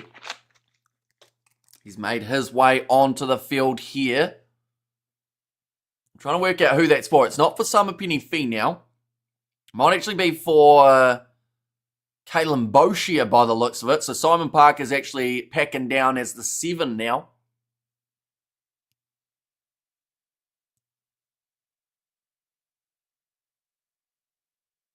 Okay, I think that Angus Garner has just pretty much said to the front rows, like, we've had great scrums up till this point, then you guys have come on and they've gone bad. How are you watching the game? Watching on Sky Sport 1 here in New Zealand. We have got Bowden Barrett, says Soa Junior. Position currently 52% in favour of this Chiefs side.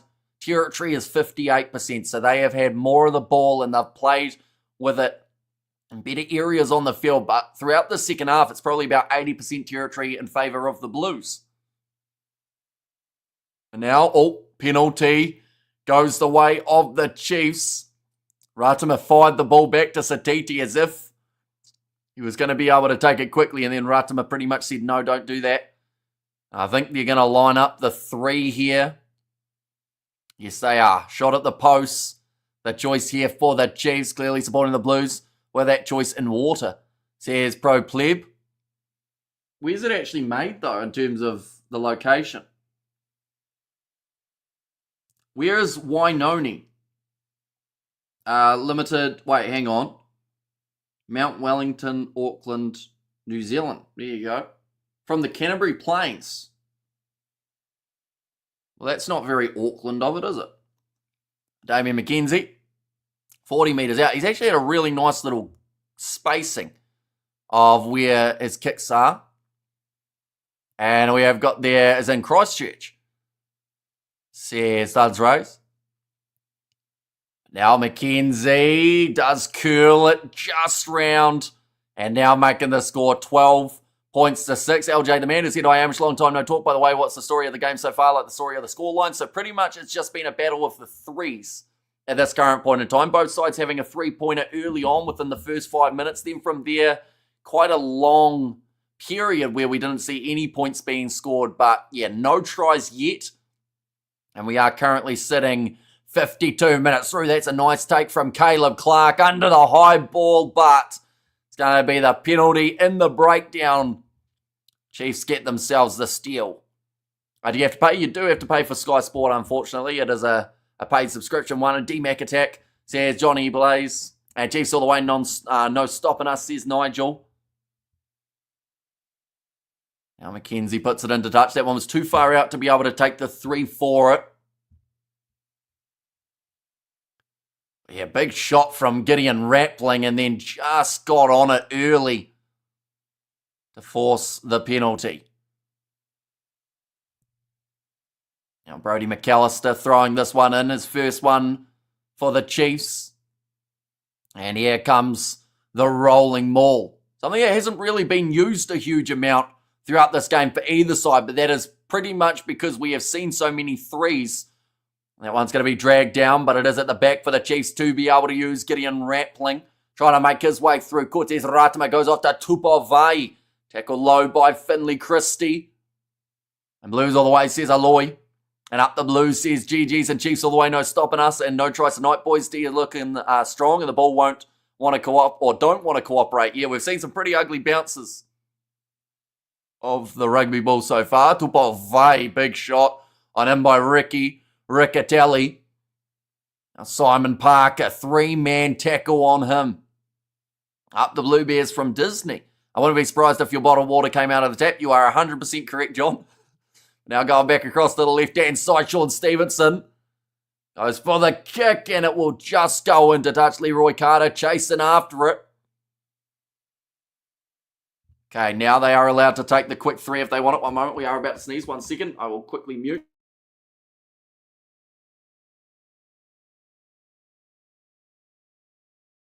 We are good. Tupovai down at the moment with some sort of injury by the sounds of it, which is a massive concern. He did get hit hard and low by Riccatelli, so I wouldn't be surprised if his knee, looking like a leg.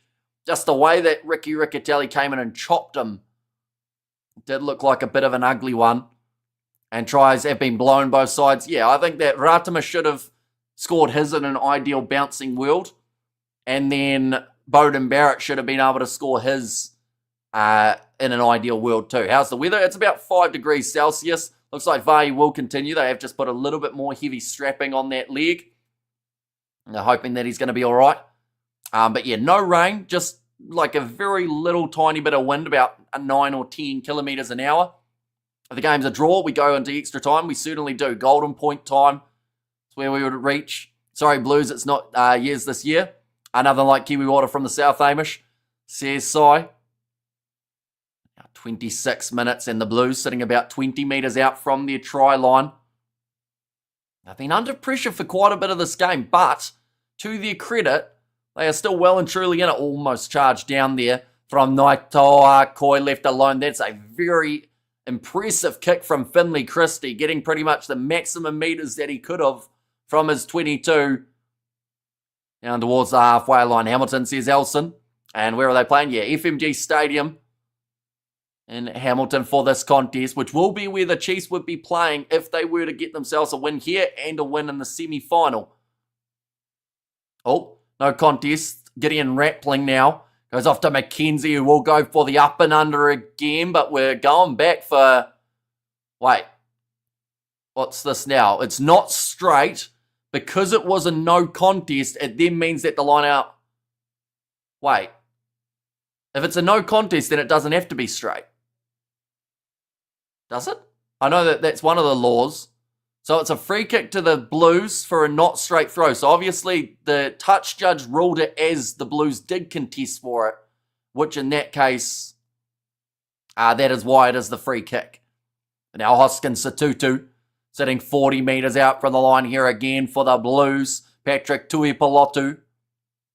The Sharks win. Oh, well, they would be playing the winner of Leinster versus Glasgow. And that game has taken place beforehand, so we'll actually know at the time who they will be taking on. Nice steal in the breakdown from Ollie Norris for the Chiefs. And they are now back in possession, 40 metres out from their line. Tupovai shifts it off to the left. Nice step from Summer Penny now. Gets round Lamb, fends off Tarval, and tries to bulldoze through Adrian Chope. McKenzie back to the right-hand side. McAllister shovels back for Stevenson, who puts the grubber in behind. Barrett's there and tries to watch it into touch, which it narrowly does go out, and it will be a 5-metre line out now. The Blues just out from their try line.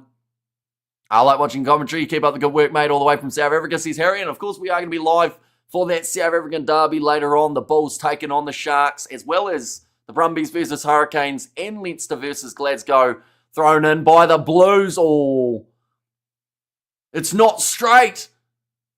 So now 5 metres out, so Tutu won't give up the ball. He's now just put the ball into Ollie Norris's face. I feel like that attitude coming out of Satutu. And meanwhile, Wallace Satiti's trying to take the quick tap and everyone keeps blocking him. And he does take the quick tap. Rushing up off the line there for the Blues. It was Kurt Eklund, and the advantage now for the Chiefs. See, that's the thing. In that scenario, it is still just the penalty advantage they have mentioned, but Satiti was looking at how they can turn that into tries, whereas the others were looking at how they can turn it into a fight. Now Ratama sitting 5 metres out from the try line. And Blues losing some composure. Says Studs Race. Yeah, I think the frustration is starting to kick in. Here's Wallace Satiti again with another carry. Now Narawa going off to the right, only 3 metres from the line, but 3 metres from the touchline too. Moni Narawa, oh, was he out? Oh. Right, they're going back for the advantage for not being back 10 metres. And Blues are imploding, says Bill. And Blues need to calm here, says Harry. Any commentary has approved. It's actually now world class. Says NZ Right, thank you very much. Greatly appreciate. What's game time at the moment? It is 58 minutes through in this match.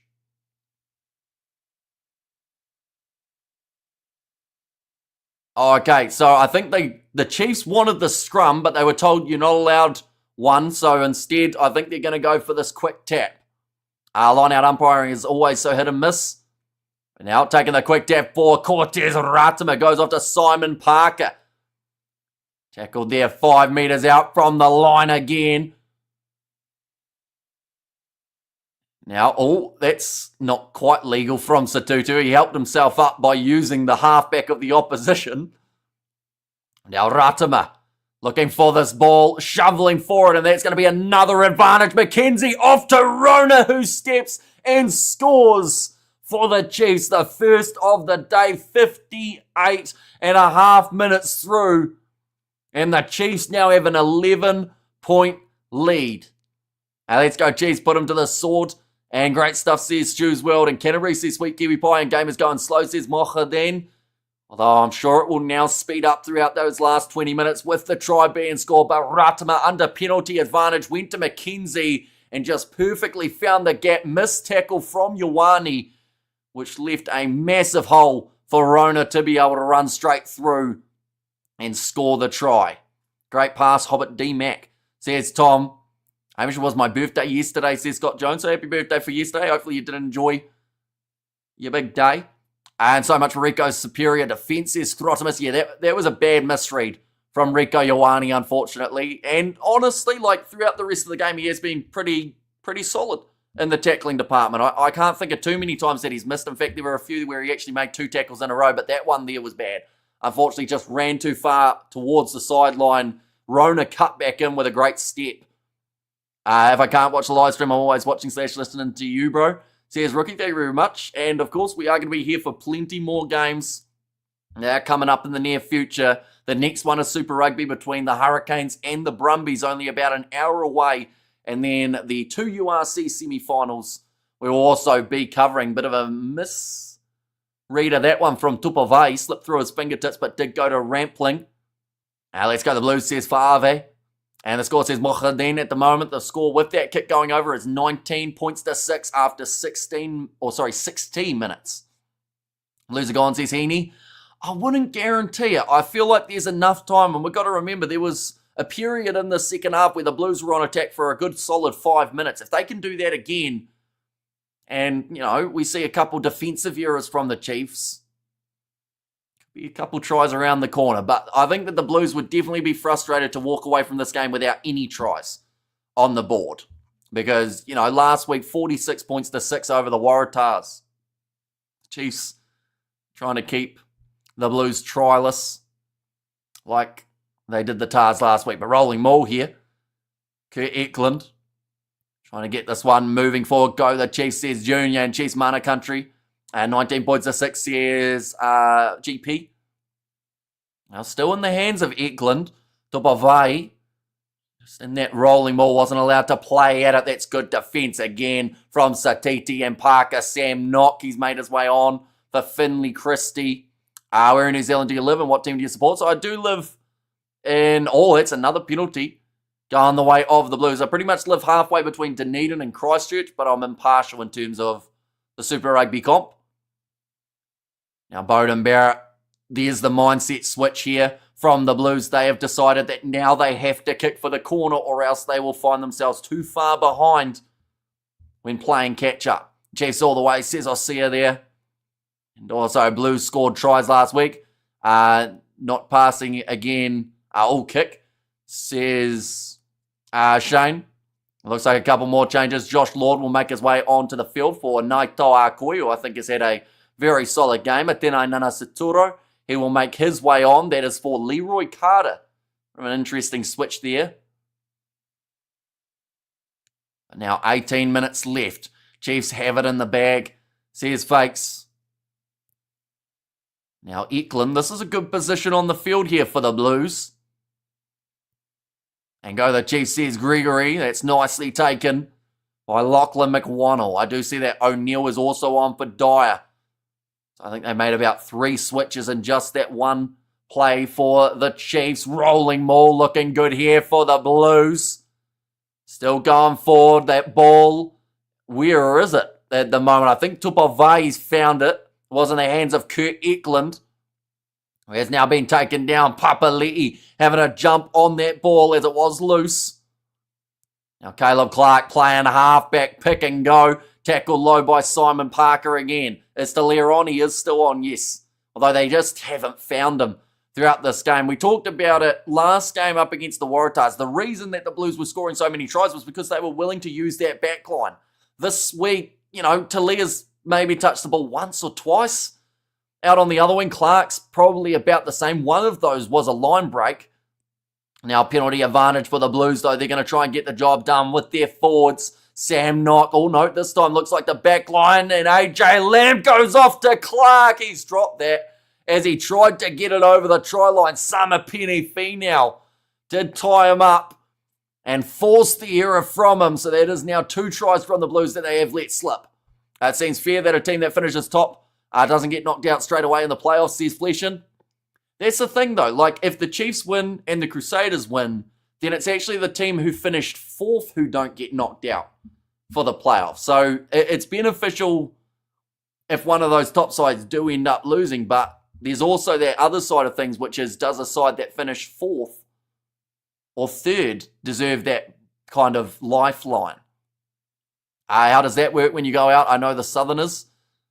What do you mean? How does it work when I go out? I'm from a small town. We have no going out that really happens other than one pub. But that is a brilliant bit of defence from Samapeni Finau. Hamish, should the Blues fans leave your stream to prevent crying? Well, they're in a good position on the field, though. They're 5 metres out from the try line. I do think without, of course it's easy to say it when they're 5 metres out from the line here, but I think next try will be the Blues. Once again, very easy to say when they're this close to the line and looking for a rolling maul. Do the pub have live music? Nah, not normally. It's got speakers though. And now they've been told to use it once, not going anywhere here for this rolling maul. No matter how much they tried to move it, here comes AJ Lamb with the run forward, making a couple extra metres over the top of Gideon Rappling, now 1 metre out from the try line here for the away side. Can they get over and get back into this playoff final? It is do or die. It is now or never for the Chiefs, for the Blues, and that's the grounding. I think he was slid forward on his face. Who's that joining in there now? I think Cortez Ratama's trying to get under there, even though they had already found a grounding at that point. But Kurt Eklund, was this one movement? I think he pretty much just got kind of picked up and dragged by his teammates. They made sure that he made his way over. Going to be a check for double movement. And we're going to see it now. Goes off to Eklund. Oh. I don't want to say much because, we would sound like we're picking on the Blues, but that did look like there might have been a knee on the ground. You're allowed one movement, which I think was his propel forward off his arm, and he was still a bit short, but he managed to get there in the end for Kurt Eklund. He was resilient, I think you could call him, but it is going to be the try, and it is now going to make the score 13 points to 19 triple movements, says Sunny Dates. We see it there, the knees.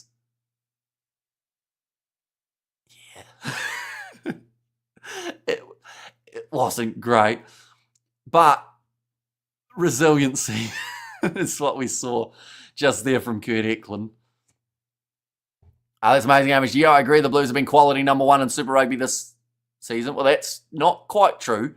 They've been number 6, but they can turn it up in the big games that they need to. Oh, that's the law this week. Smile and shrug, says Studs Rose. Now Sam Knock tries to kick him behind it. Sits straight into the hands of Naitoa Koi. Okay, that's wrong, says I Lollipop. Now, Simon Parker. In fact, this time it is Brody McAllister. Now, going back across. Damien McKenzie finds the ball to Sean Stevenson. Cuts through. Moves up to 25 out. Sam Knock, though, almost in the breakdown.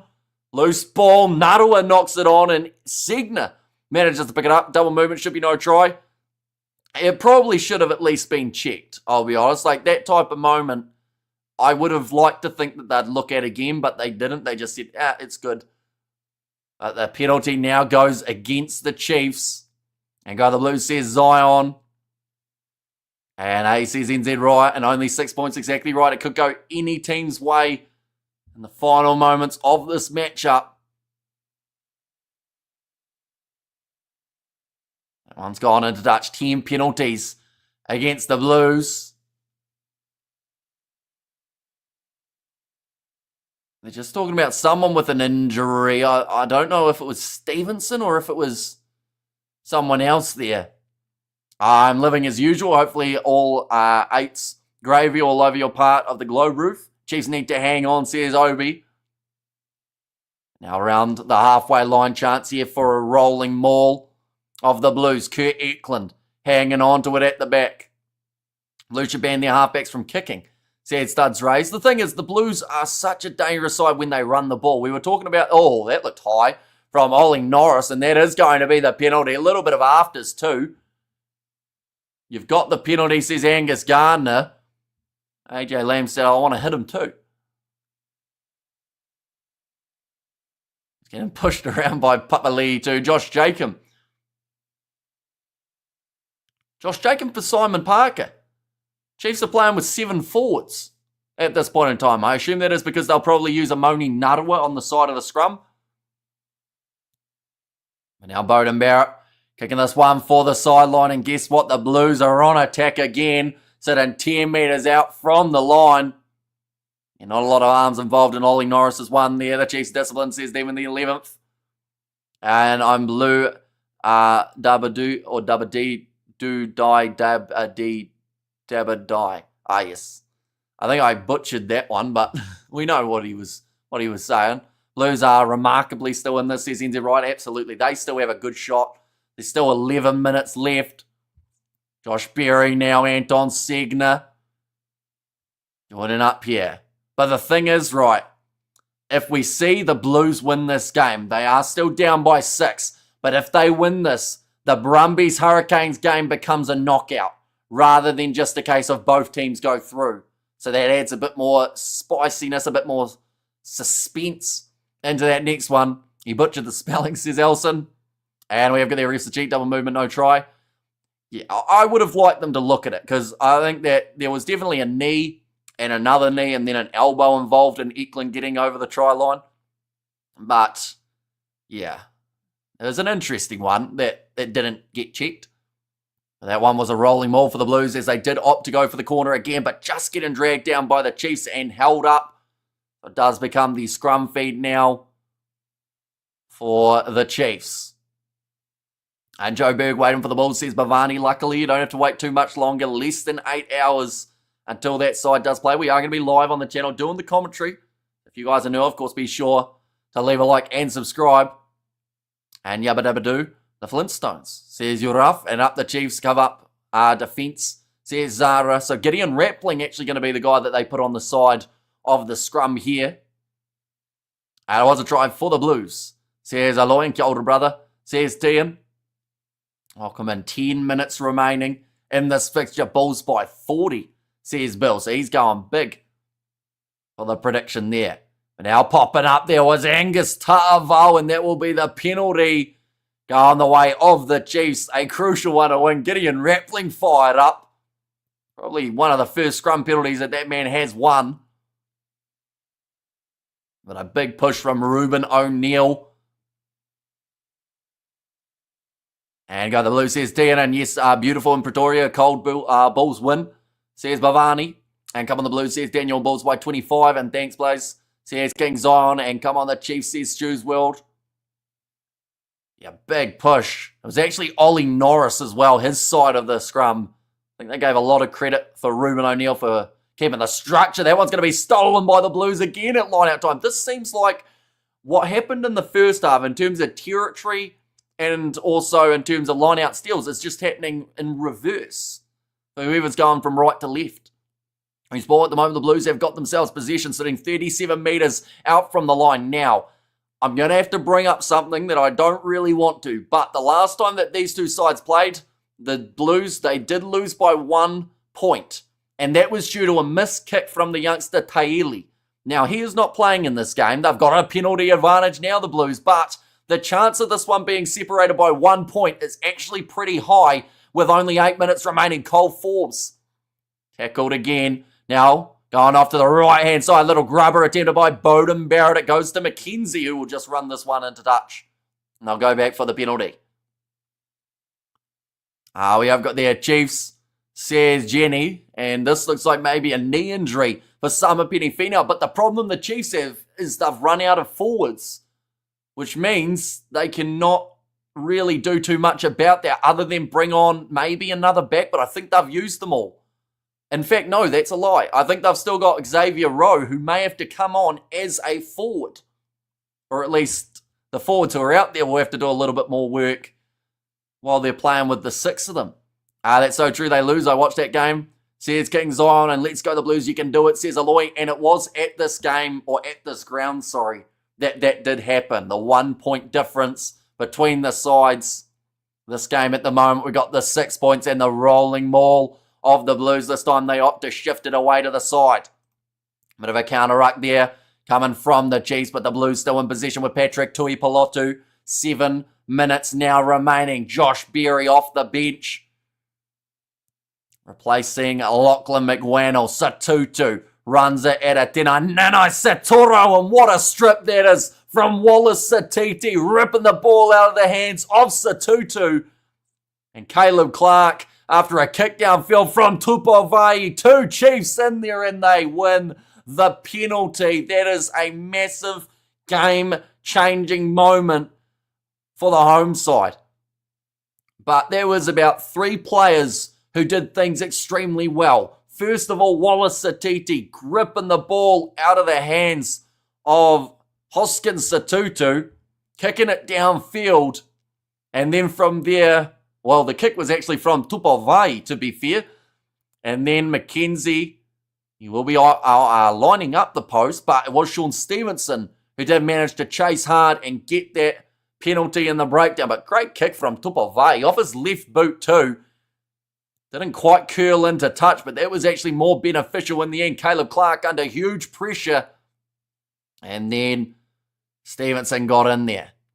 That's the game, says Red 7. If this kick goes over, it could certainly put the odds more so in the Chiefs' favour. There will only be 5 minutes left. 50 metres out. McKenzie has got 5 from 5 from the other side. This side, though, he has missed.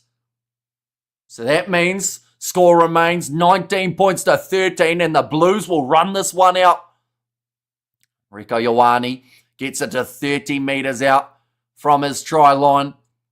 That's why he's on AB's work rate, says FBI, and great stuff by Satiti. Off the bench, says NZ Rye, a little bit of space here. That was seen for Sean Stevenson on his own 22. Will now look for the touch line.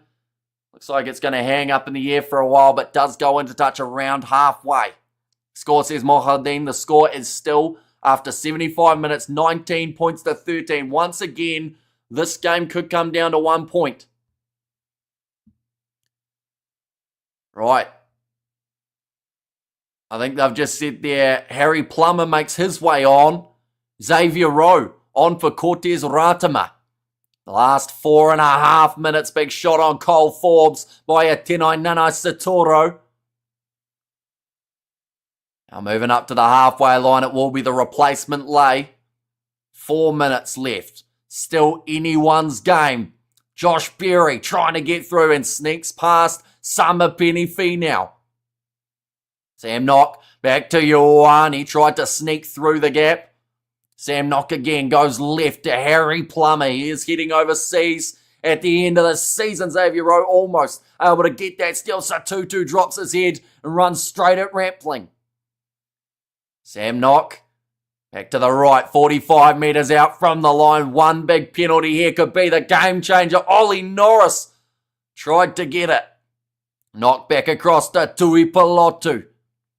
These last few minutes, there's someone out there on the field who's going to be able to step up and change this game, possibly win it for their side. That was close to a 4 pass from Beauden Barrett. The crowd thought so. But it will be play on. Beauden Barrett trying to sneak through. I think Tui Pelotu might have had a bit of a slip there next to him. Eklund now 40 metres out. Blues phase after phase. Talia is playing as the man in the breakdown. They're now going out to his wing, but he is not there. Rico takes contact again. 3 minutes left now. Oh, bit of a rough pass, but Beauden Barrett receives it off the bounce. Sam Knock going to the right-hand side. Hoskins, Satutu tackled again by Atena Nanasatoro. Sam Knock goes off to Talia. Goes to ground. Well protected by the Blues again. This one has been competitive. It's been on the wire the whole time. Satutu down to ground. Ollie Norris, he almost might have been able to go for that one. Sam Knock goes to Beauden Barrett. Short ball delay. They're slowly moving forward. Satutu is slow to get back to his feet. Might have picked up a bit of an injury. Cole Forbes almost sneaks through. McKenzie, there's a new advantage for the Blues. 2 minutes remaining. Was that a deliberate knockdown from Narawa? I think they've said it was in the tackle. And the Blues now with 2 minutes on the clock have got themselves the penalty. It's a late tackle from number 7, I think they said. Oh no, number 27, sorry. That is Samapeni Finau.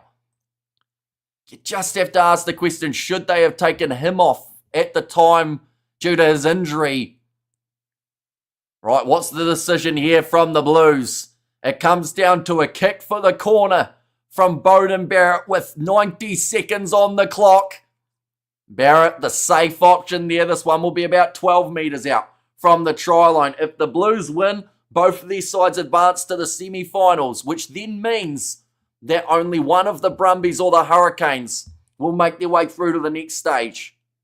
But it comes down to one line out here for Kurt Eklund. Josh Berry claims it, and the Blues start their goal of getting to the try line. This rolling maul is really spread out, but it's at the back. They're told to use it. Sam Knock goes to Harry Plummer. I mentioned about it. Someone's going to be a hero here. It's either going to be a player who gets a turnover for the Chiefs or a man who gets a try for the Blues. Josh Berry. No, this time it's Anton Segner.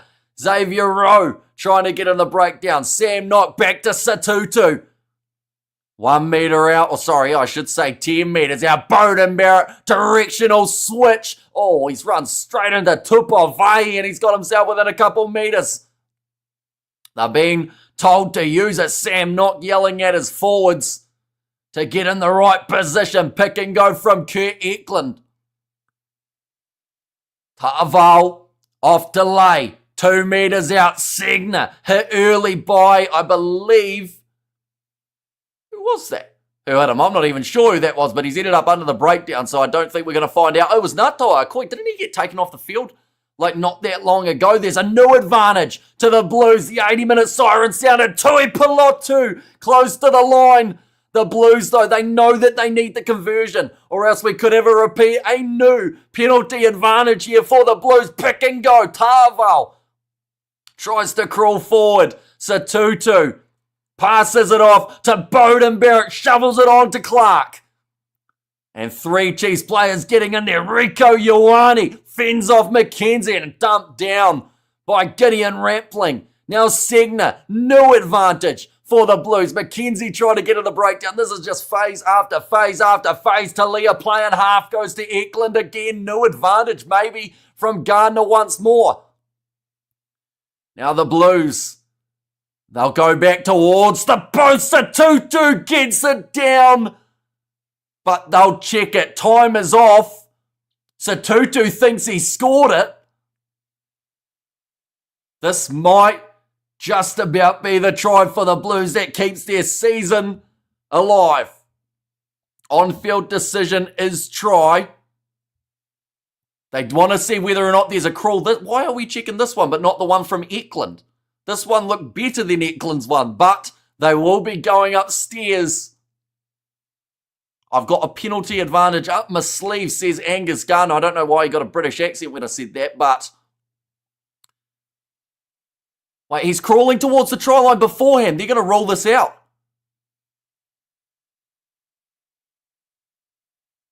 Wait, no. Okay, he's on his knees. He reaches out. They're going to call this no try by the sounds of it. Because they're saying he's crawling before the line. But once again, I have to mention it. That one to me looked less of a movement towards the line than the Eklund try. They've said he's clearly crawling forward, so it's going to be a no try.